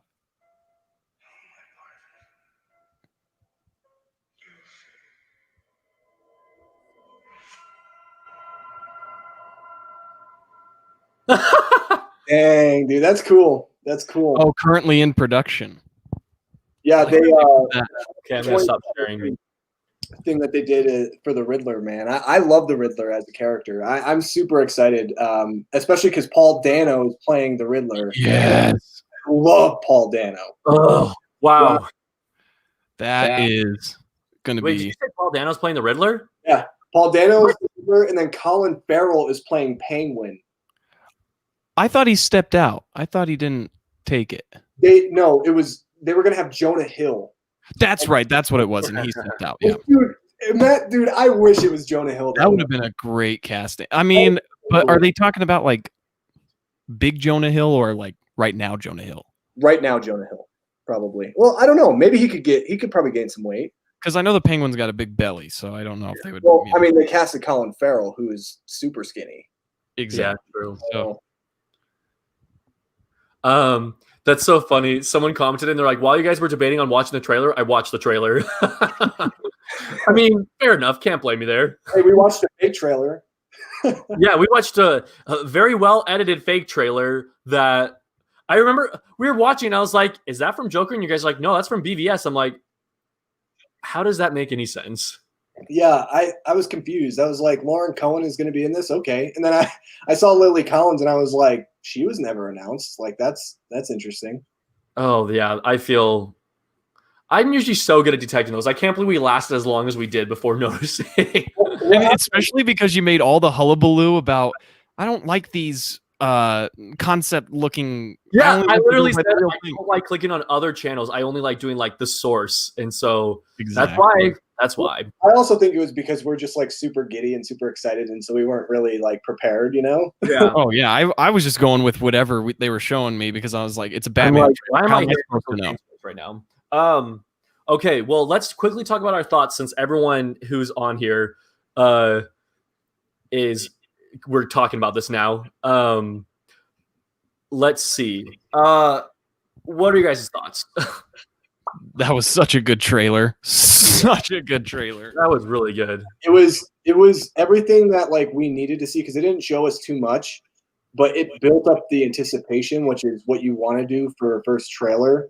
And I'll say this, you know, I've had a lot of people like on my channel comment about how, you know, oh, Robert Pattinson shouldn't be Batman, blah, blah, blah, the guy from Twilight. If you have not seen Good Time, The Rover, Lighthouse, go educate yourself on Robert Pattinson because he's a freaking amazing actor. You cannot just look at what he did in Twilight and Potter. He's so above that now. And for him to be able to actually come back and do a big tentpole film again, you know, for something like The Batman and Matt Reeves directing it, you know that they have full confidence in him, and he just looks great, man. I'm super pumped for this movie. I think I was expecting it to be more of like Batman was going to be in the shadows for a lot of the teaser and they weren't going to show us a lot of him. That's perfectly fine that they show a lot of him because I'm not expecting this to be a Godzilla where I'm like, let's get him on the screen. We're going to see a lot of Batman, so might as well show off the goods in the trailer, you know? Mm-hmm. Yeah. My favorite line already was "I'm vengeance." That because like, awesome. Okay, did any of you else think he was going to say "I'm Batman"? Like, that's what I was expecting, honestly. And then he says "I'm vengeance," and I'm like, that is way better. It's so much better because Batman is vengeance. Yeah, and we've heard the "I'm Batman" line so many times, and so and we all know who has the best one. yeah. Well. Nick and I were talking earlier about our most anticipated films of 2021. And I told him that in the moment right now, it's probably Batman. I mean, I'm sure if I like dug a little deeper, I could find another one that like I'm excited for. But the reason being, like Nick said, Robert Pattinson's really good, but also Matt Reeves is behind this project. And Nick, this is actually another plug for Planet of the Apes. He did the last two movies and people like consider those to be like masterpieces. And so that's why like right when he was announced as the director for Batman's not even my favorite superhero, but right away I was like, all right, I'm very excited for this movie now. Yeah, Batman's probably right now as we speak my most anticipated as well, but I'd have to definitely dig because I don't remember which movies moved and which ones didn't. It's going to be in my top 10 most anticipated, obviously. Like it's going to be my top 5. But yeah, Matt Reeves, I don't know his filmography, but I definitely I feel confident, especially with the cast he has around him. Like you look at outside of Robert Pattinson, Zoe Kravitz, man, she's making a name for herself. I think she's fantastic. Jeffrey Wright, dude, is like the perfect choice for Detective Gordon. Like that, I can't think of anybody casting. So yeah, it's gonna be great, and I don't think it's my most anticipated just because I think A Quiet Place Part 2, I was so ready for it, man. And That's then true. I'm excited for that still. I was so ready for it because like that first movie, I know we went to go see it in the theater, and that was so much fun, and I loved the movie then. That movie has grown on me even more, like thinking back on it. It's a perfect movie. It's like a comfort film to you. Not a comfort film, but it's one of those movies. It's kind of like, Jackson, you know how I love 10 Cloverfield Lane more than like the average person? Yeah.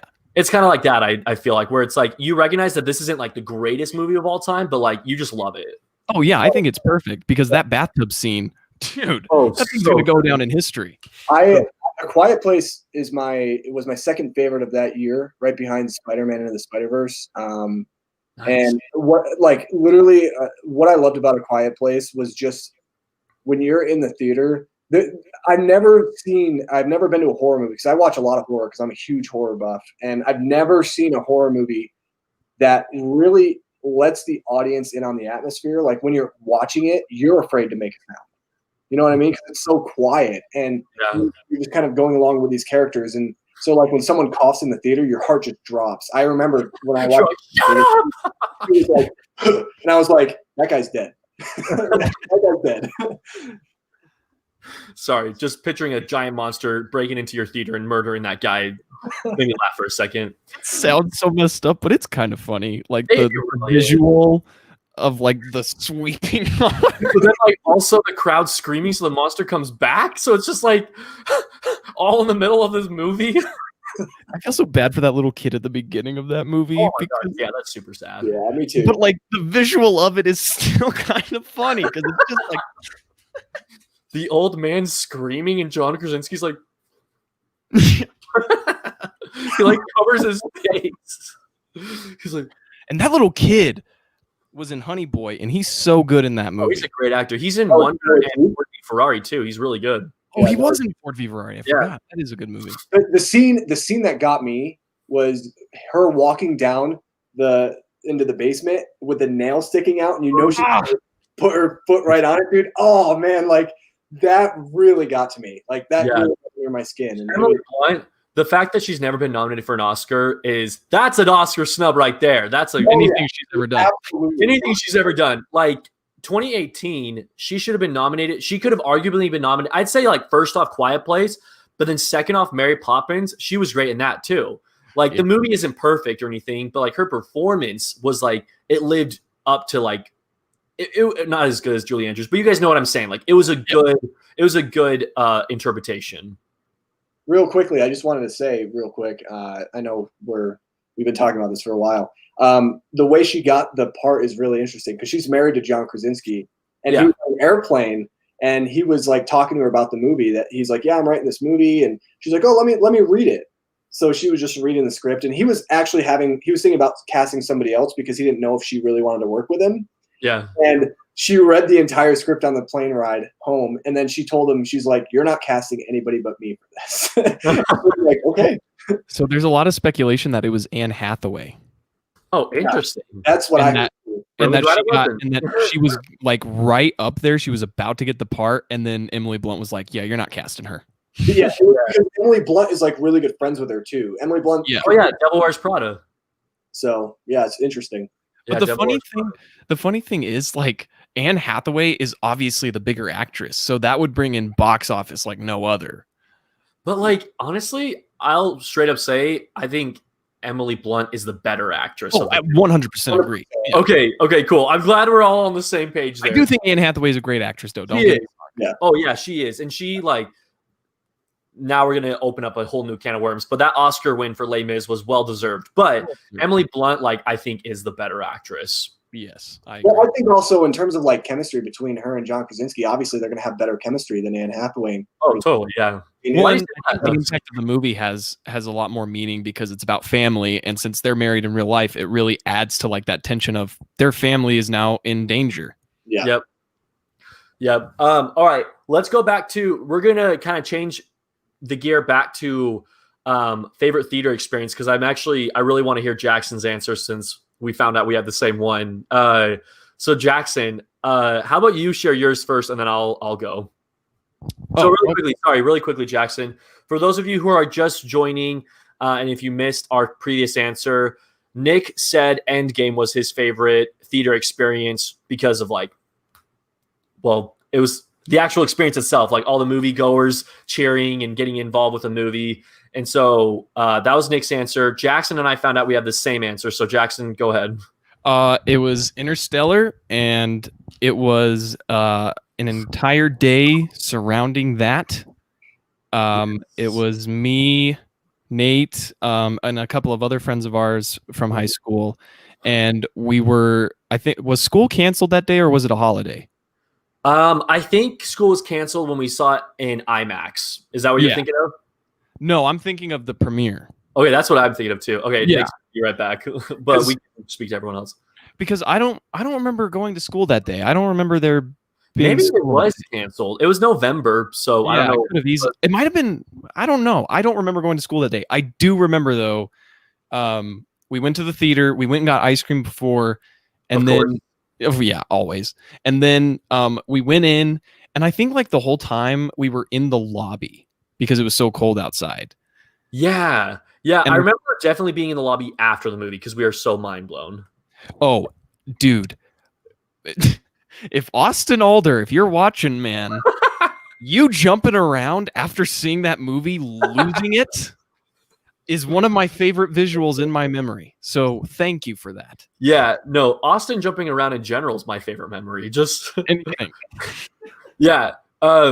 I absolutely agree. To kind of like back up what Jackson's saying. So Interstellar, if you guys remember, the teaser trailers for it very like didn't reveal anything. It was all we knew was it was a space movie directed by Christopher Nolan, and it was like I think it was narrated by Matthew McConaughey or something. Like he said something like we were never meant to leave the earth, we were meant to save it, or something like that. Maybe I'm like, I don't know. I'll have to rewatch the trailer, but I haven't seen the trailers in so long. Yeah, like I just remember we didn't have much to go off of. Other than that, it was Christopher Nolan. And so going into it, that's all we were expecting. Like, okay, this is a new Christopher Nolan movie. It's probably going to be amazing. We watched it, and I remember Jackson, Jack, who is another friend of ours, literally, I remember turning to Jack. It was when they hit the Planet? Not Water Planet, or not Water Planet, the Snow Planet where Matt Damon is. Is that Man's Planet? Man? Yeah. Okay. It's when they hit Man's Planet and they're flying and they hit what you think is a cloud, and then it's like an ice chunk that falls down. I remember looking over, and Jack looks over at me and he's like, this might be my favorite movie of all time. And this is the first viewing. Like he turns to me with all seriousness and he's like, this might be my favorite movie. And I was like, dude, this is so good. And so I just got chills like, from you saying that. Yeah, there's like the hype behind it and realizing how good the movie was. And then walking out, we went crazy. And I remember Jackson and Jack like looked up online all these like theories with wormholes, black holes, and all that. Right away. Yeah, I remember. Yeah, we looked it up, and then sorry, this is kind of like a bundle of theater experiences. And then Jackson and I, we saw it like a week later, or maybe even a few days later, and it was just us two, Jackson. I don't know if you remember that.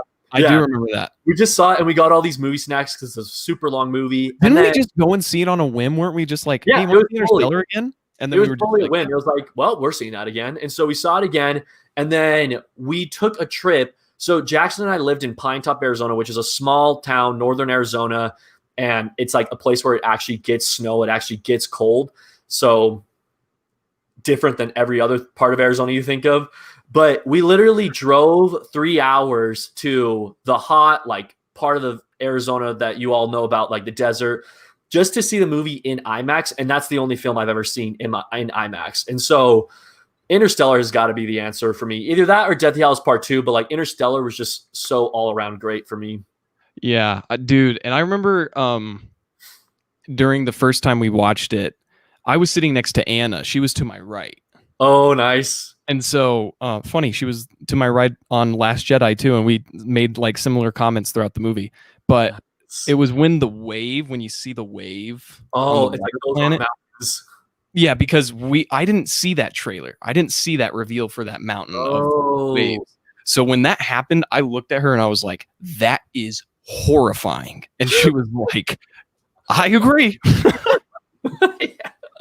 Yes. Oh my gosh, for real. Yeah, so that's definitely a favorite theater experience. really quickly, we've got a question here. I'm sorry, guys. Any questions that we don't answer, I'm going to go through this afterwards. Nick, will these comments still be up after the stream? Yeah, you'll have to like go back and rewatch the stream or whatever at a certain point in time. Oh, really? It won't show up as like just normal comments? I don't know. It doesn't. Darn it. Well, if we missed any questions, I'm really sorry.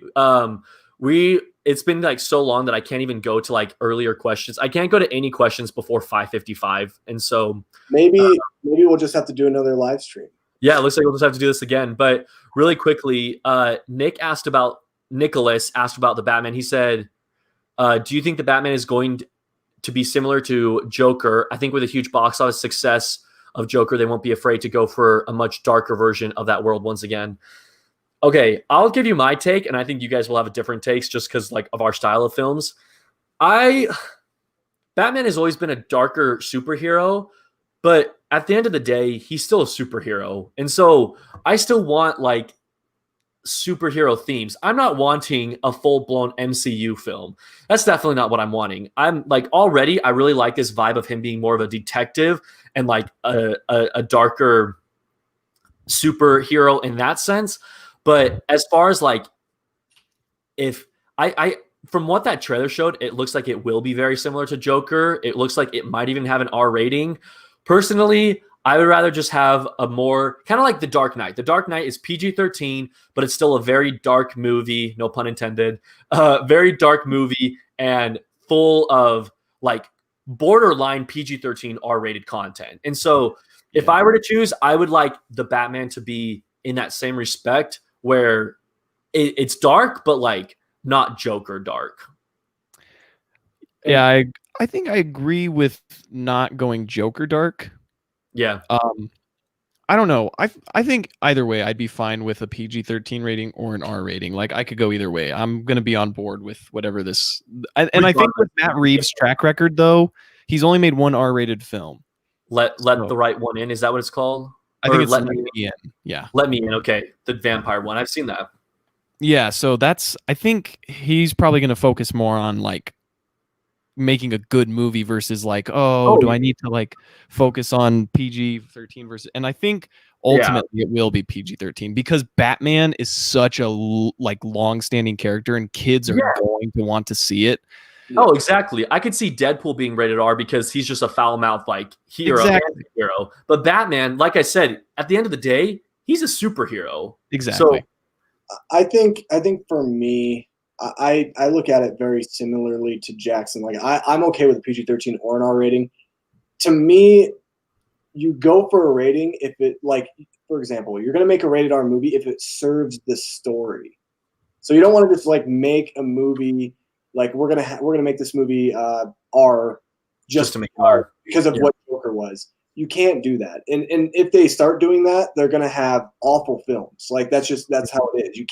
You can't build a movie around a rating. You know, and that's my thought is if it serves the story and it serves the characters and the direction that they're going, then I'll understand either way, you know, as long as it fits, as long as it, you know, they don't try to just like, let's just do R for the sake of doing R. I don't know if they're doing that. Cause like you guys said, Batman is a very, very popular character. And unlike Joker, which Joker is disturbing as a character, you know, he's just a very disturbing character. But Batman, he has a dark past, but he's not a disturbing character. He's not a disturbing being. And because I don't really know how a lot of people would take that kind of Batman. I think that there would be a lot of issues with people and that particular that version of Batman. So I think hopefully it's that scene of Robert Pattinson beating that guy up, that was like pretty hardcore. So that was so sick though. It was so sick.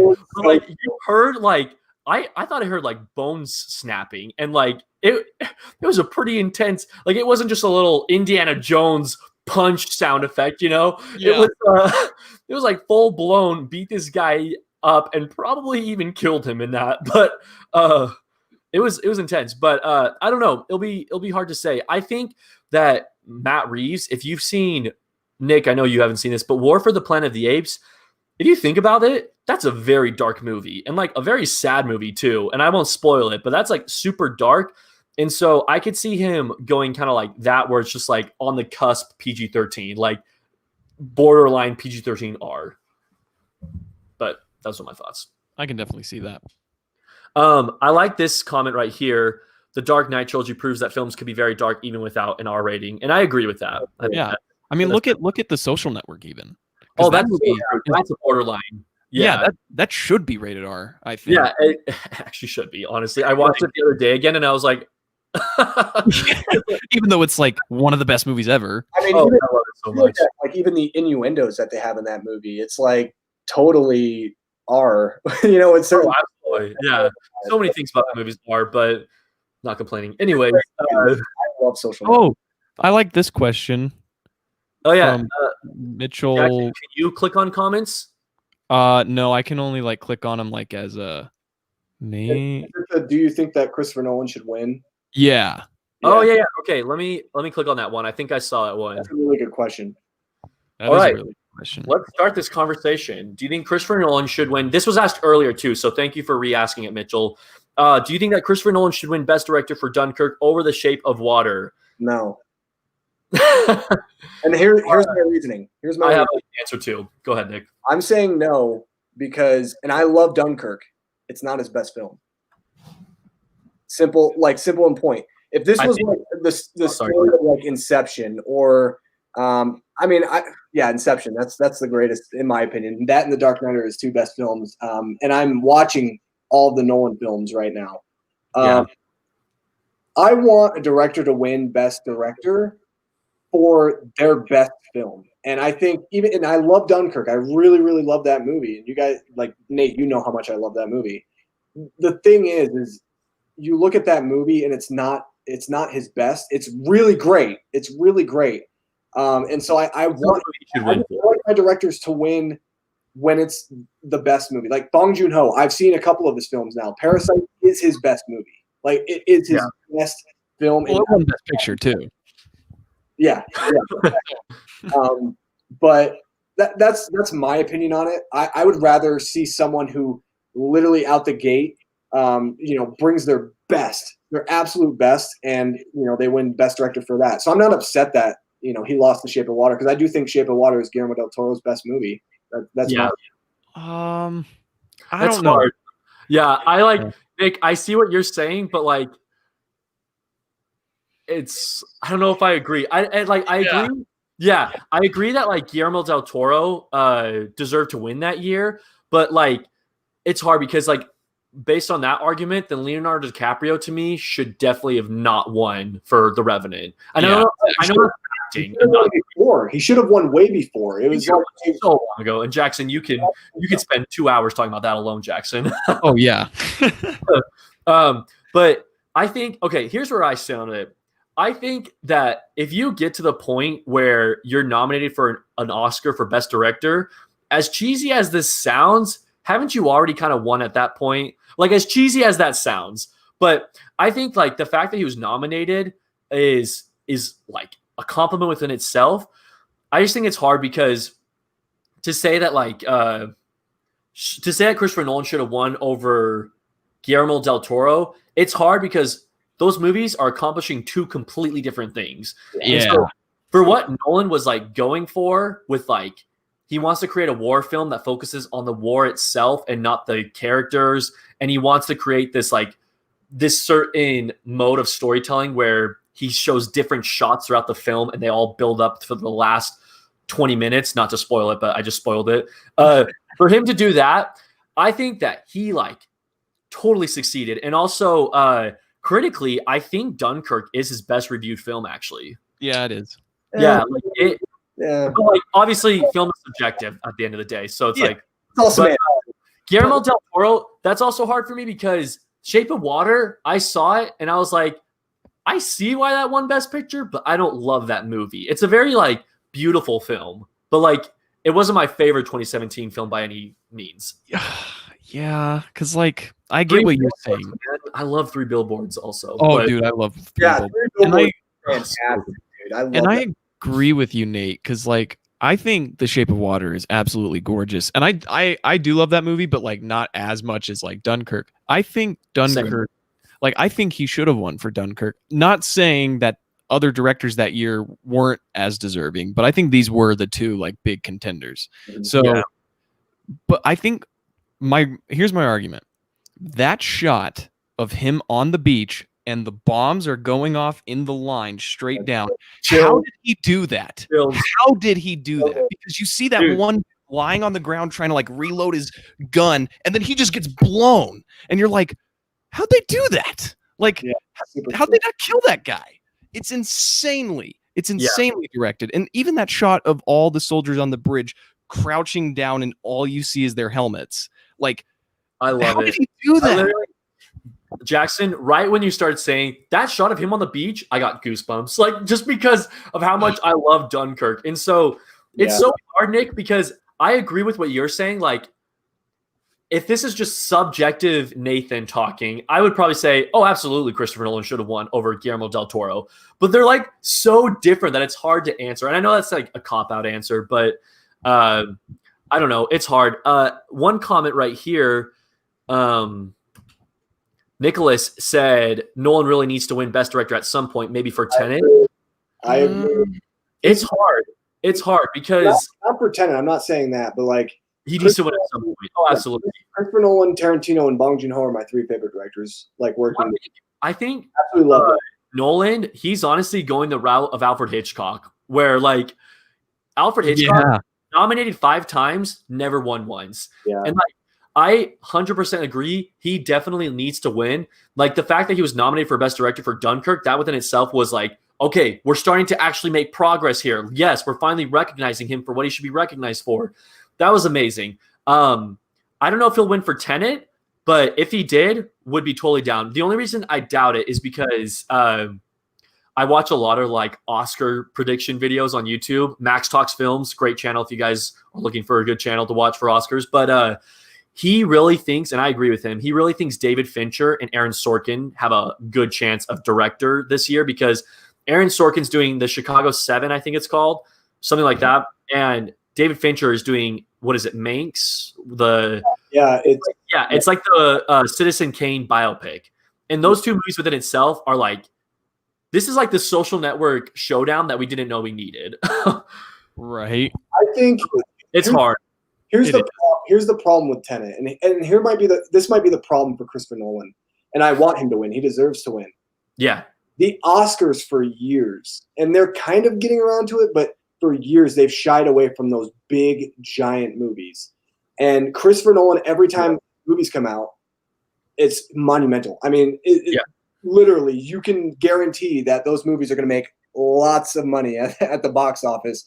And I think with Tenet, because of the sci-fi angle too, the Academy just doesn't understand. Like they don't like the sci-fi and the trippy stuff. Like they don't like that. It's not as like cut and dry. And so that's another one of his problems. Like I think Dunkirk, now that I'm thinking about it, like Dunkirk probably could have been his chance because it's not the Christopher Nolan twisty turny type of movie that we're used to. Very ambitious. I don't know.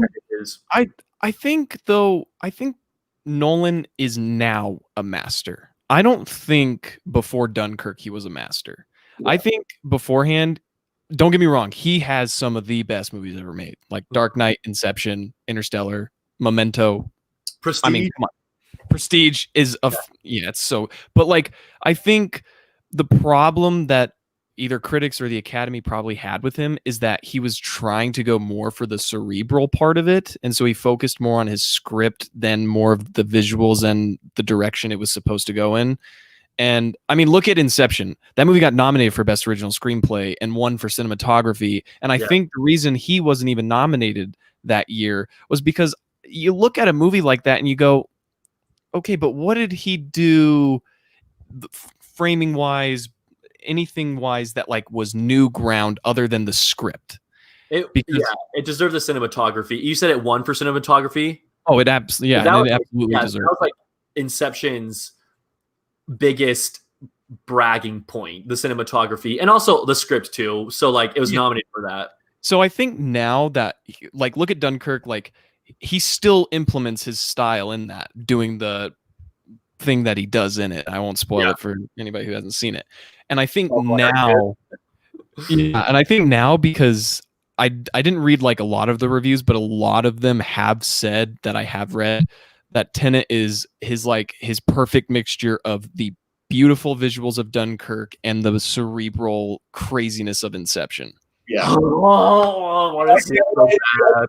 I'm seeing it like not this Monday, but the next Monday. I'm like, So it actually comes out next Friday at the theater in my town. In Arizona? Yeah, Dude. they're showing it. I asked them, I was like, hey, like How far when away do do you you live from Queen Creek, Jackson? let me look it up. Where do you live right now? The Sierra Vista. Okay, I'm like, where are you? I'm just in an abandoned warehouse in Alaska. he has to wait like a couple weeks. Well, Nick, what I might do, it'd be cool if I could visit you, Jackson, watch with you, and then watch IMAX with you, Nick. Yeah, that'd be awesome. I'm 3 hours away from Queen Creek. 3 hours? Yeah, I can make it happen. it's a really small art house theater, so it's not like you're going to be getting the giant experience. Kind of cool. I'd see it in an art house and then see it in IMAX. Like, Yeah, that's gonna. I don't know for sure though, because like I think they are releasing New Mutants next Friday. Yeah, they are. Yep. They're releasing that for sure, and I think I got to look it up, but I think Arizona's not even getting a rollout of Tenet, but I think they have the copy that they were sent at the theater that I go to. I'm gonna say real quick for New Mutants. Do I expect a lot of this movie? No, but I'm excited because I've been waiting to see this movie for like 7 years. That's how long it feels anyway. It's been like I'll wait till Hulu gladly because it looks horrible. it doesn't look great, but I'm still gonna go to the theater because I have Regal Unlimited. So I mean, I have a subscription service, so I might as well use it. And why not? It's a good opportunity to go see a new movie in the theater. So yeah, hey, I mean, I went to see The Goonies last night, and I can't tell you how many times I've seen that movie, and that just I don't know what it was, but seeing it on anytime you see a movie that you've already seen on the big screen, it makes the movie even better. yeah. Yeah, I was gonna say I wanted to tweet this out earlier, but I wanted to say, hey, can we at least acknowledge that even if New Mutants isn't a good movie, at least the posters are really cool looking because like they have cool posters. No, okay, cool.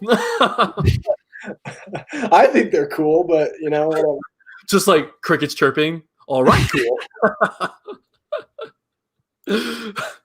I don't know why I'm trying to like speak up for New Mutants. It was directed by the guy who did The Fault in Our Stars. Come on, dude. That movie. You cried in that movie, didn't you? I did cry in that movie. I'm a big fan of Game of Thrones, and I love Stranger Things. You're gonna watch that movie, and you're gonna be like, Charlie Heaton and Macy Williams are like 5 years older from the time that this movie was shot. Like, it's hilarious. It's gonna be so funny, like watching them on screen. It's like the weirdest thing.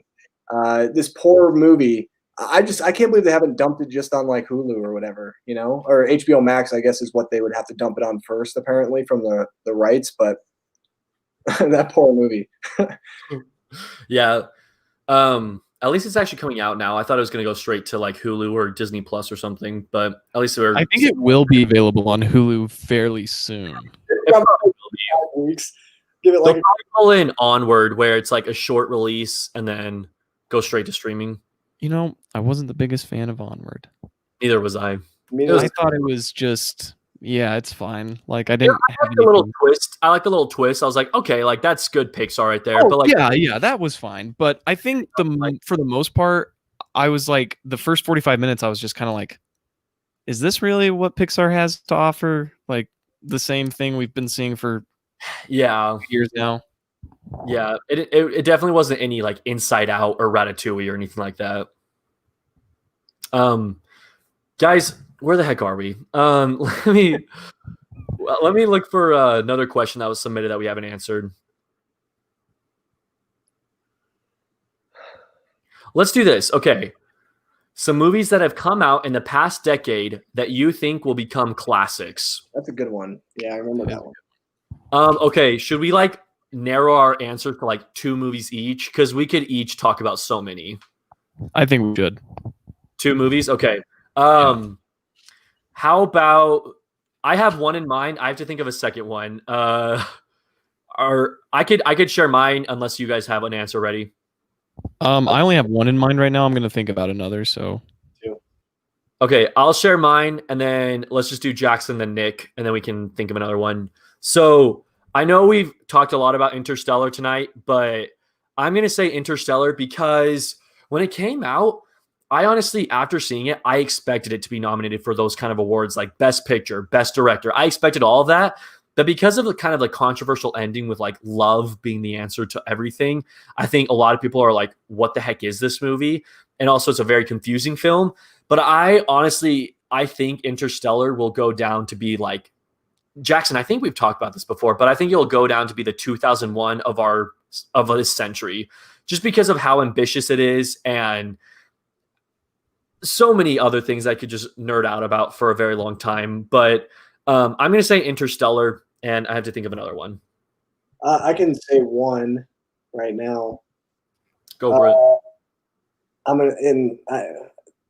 Parasite, like that. That's the one literally that I thought of immediately. I mean, not only is it one of my favorite movies of all time, but everyone who watches that movie, I've not heard one person say, "I didn't like it." I've showed it to like, it's probably like one of those. It's one of those movies for me that like I love showing it to other people. I've showed it to like 6 or 7 other people, and every single one of them is like, "That is awesome! Like this is one of the best things I've seen." Blah blah blah. And it's like. And Bong Joon-ho, man, who doesn't love that guy? Like him winning all those Oscars at the Academy was the greatest thing So ever. adorable. So adorable. that was so awesome. It was like as adorable as Guillermo del Toro winning all the Oscars. I love him winning the Best Picture Oscar, and he checks the envelope and then looks out at everybody like, yeah. Oh, I honestly like that movie. To me, I just look at that movie and it's going to age extremely well. yes. It's going to be a movie that like 20 years, 25, 30 years down the road, people are still going to be talking about. And I guarantee you, when they have like classic cinema like they're doing now, it's going to be in the theaters. Like I can totally see that, especially because like foreign films are kind of starting to get more mainstream, like more in the forefront, which is great. So Hallelujah. Parasite, that's the one that I thought of. Cool. Jackson. 2 really good choices. I am gonna go with like, I think this would be the pleasing but I agree with it. And Mad Max Fury Road. Mad Max Fury Road. There you go. Yeah. Because Mad Max. Because 10 years from now, everyone's gonna just say Mad Max Fury Road, Mad Max Fury Road, and then that's Mad Max Fury Road. Yeah, Mad Max Fury Road. I'm gonna add mine.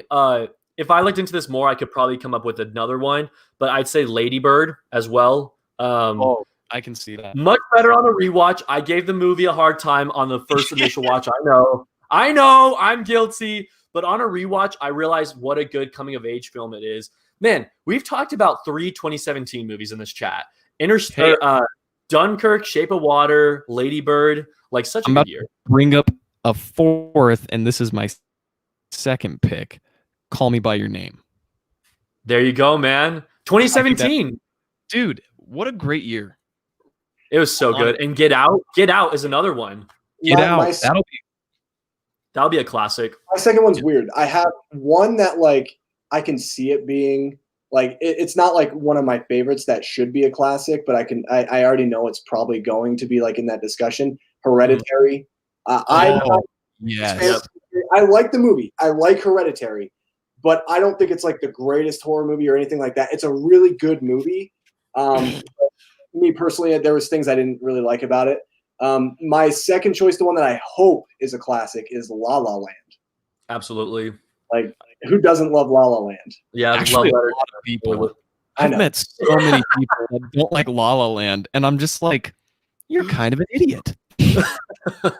No, that's really funny. Okay, let's read some of the comments. Some people said for movies they think will be classics from this last decade. Mandy, isn't that the Nicolas Cage film? I haven't. One where he's in the car and he's looking really creepily into the camera, and I was when I was not watching that. Yeah, I don't know if I've seen that one. Twin Peaks: The Return and Parasite. Parasite's mentioned like several times in the comments, amen to that. Moonlight, which is a movie I got to see again, honestly, because I can saw see it. Not a big fan. Yeah, I saw it once, Boring. and I was just bitter because it beat La La Land. But I need to see it again with new eyes. So Here's I'll give you guys a good video to watch that when you watch Moonlight again will help you like kind of understand like a lot of why, because I personally even was kind of the same way. I was like, I like Moonlight a lot, but I don't understand why it would have won Best Picture. But I saw this video of like an analysis of like not just the story but all the camera work and how much the camera is truly so much a part of the movie. And so I'll try to find that video and send it over to you guys, because like I watched that and it blew my mind to Moonlight, made me love the movie 100%. yeah, definitely send that because I want to watch the video.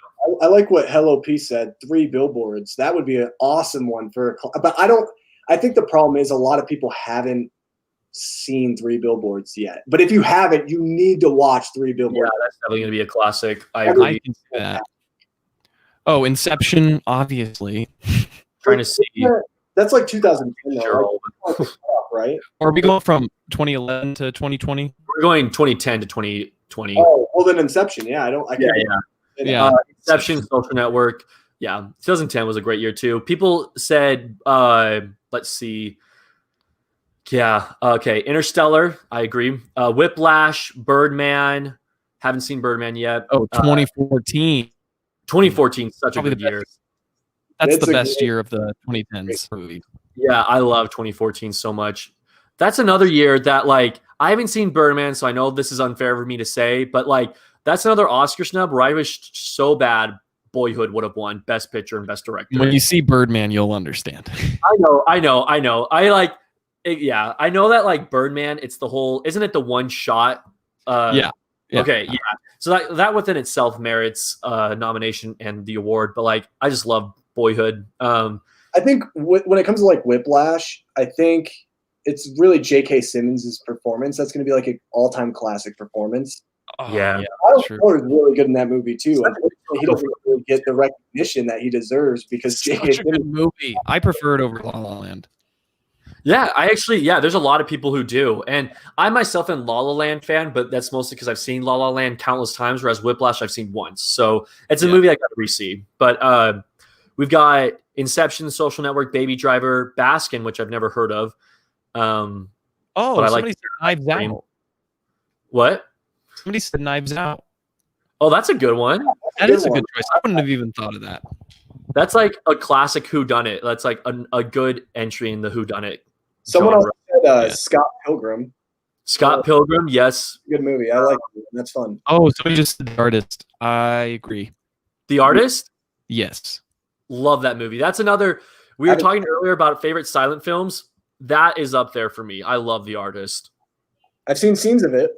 You gotta watch it, dude. It's good. But So good. It really is. Ari Aster's films will be classics. Yes. Not Midsummer. Not Midsummer. at all. Okay. We'll just like get rid of that. Well, like the only reason I say that is I like Midsommar a lot. Dude, the last 20 minutes, I was not laughing, but everybody else in the theater was dying laughing. And then right after the scene, Nick, you know what I'm talking about. That scene. So many people walked out. Here's my problem with Midsummer. Okay, Wow. Ari Aster is a great director. He's got a lot of promise. He did this short film that I actually encourage both of you to watch. It's on YouTube. It's a little risque. Was it the one about the Johnsons? Yes. Yeah. That is crazy. That is an awesome. Dude, it is. It's insane. It's insane. And it really made me like it stuck in my mind. It was stuck in my mind for like a week. Oh yeah, I couldn't stop thinking about it for like weeks.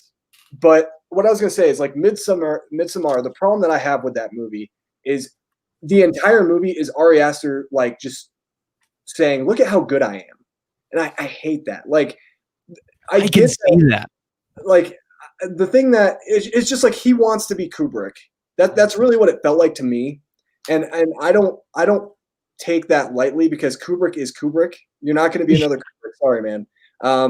And Midsommar is just one of those movies that I didn't get the point. I thought it was really just outlandish and just shock. And to me, I don't even consider it horror because it's not scary. It's just like shocking things happen. You know? I don't know. I could talk a lot about Midsommar. And Somebody I don't somebody said Gravity. Can you put that up there, Nate? Yeah. Boom. Because Oh, love your Let's- profile picture too. Oh, Like, dude, Kubrick that's cover sick. with Alfred Hitchcock. I love that. Can we talk about Gravity for a little minute? Absolutely amazing. Oh my gosh, dude! Haven't- I remember me and you. I think Atlan even said this. We were all kind of like, "Yeah, it's fine. It's just not like great or anything." And then both me and you watched it around the same time, like again, Yes. and we both went nuts for it. Yes, that is so true. There was actually a long period of time where Gravity was in my top 25 of all time. Like I Choice. loved it so much. And like now I think I've just seen more movies and I've kind of matured more in movie taste. Not to like discredit Gravity, but I think it's just saying like I still love it, but it's just not a top 25 movie anymore. Yeah. But yeah, Gravity will definitely be a classic. I agree. I see. Yeah. I see. Mitchell says Roma. So let's get this. discussion going. Oh man, that's such a good absolutely choice. Hate Roma, and I Jackson, absolutely hate you. this is why Jackson and I aren't friends. And after this, we'll Just kidding, man. no. My thing with Roma is I watched the film, and the entire time I was like, when does the plot start? Like honestly, I cannot stand that movie. I'm Oh, Best Picture. Like I just That's don't like that movie. that's one of those movies that I can watch on a Sunday afternoon and just completely get lost in it, but also like kill my entire family. You know what I mean? Yeah. That's awesome. Sorry. I didn't realize I could edit your guys' names, and I'm having a really good time with that now. Oh wait, what's mine now? Oh, I do. So thank you. For that. And I do too. So thank you so much. No, I shouldn't say Hey, hate Nick, too? Roma. I don't hate Roma. I think it's beautiful. It's beautiful to look at, but that's all it is. It's like a painting. It's on the wall. You could just sit there and look at it. But in terms of like depth and story, there's nothing to it. You know, like that's just me. It's eye candy. It's a cinematographer's dream. But I love Prisoner of Azkaban, Alfonso Cuarón. So you know, I love it. Nick, you might get a few haters on your channel now. I already have haters. So But hey, everyone remember, film is subjective. And while we're on that topic, Ghostbusters suck. Okay, anyways. Oh, now you're opening a whole new can of worms. No. I'm joking. I don't want to go down that. a lot more hate than me hating Roma. It's a fine film. It's fine. Really quickly, we've missed a few comments. Grand Budapest Hotel. Oh yeah, The Artist, Lady Bird, Boyhood, Blue is the Warmest Color, which I think is a Criterion. Yeah, it does. I haven't seen it either. I haven't. Hey, now we're talking. So I think I can answer this one. Okay. Yeah, go ahead, Jackson. I bet I could too. So sorry guys, this is kind of a side question because Nicholas and I are going to the same college in the fall. It's funny you ask, Nicholas. I'm fall spring, but I override in the winter, and so I go year round. And so I graduate though this next April, so I'll just be there fall winter, and then spring I'll still be there, although I'll be graduated because I'm going to do another internship. So yeah, Nick, comment below on what your track is. Everyone comment below on what your track is at BYUI. I thought you were talking to me at first, and I was like, dude, I graduated. Man, I must be so out of the loop with what track is because I thought he was like asking you if you're going out for track. I was like, Nathan's never really been a sports guy, so why would you ask that? I did track in junior high.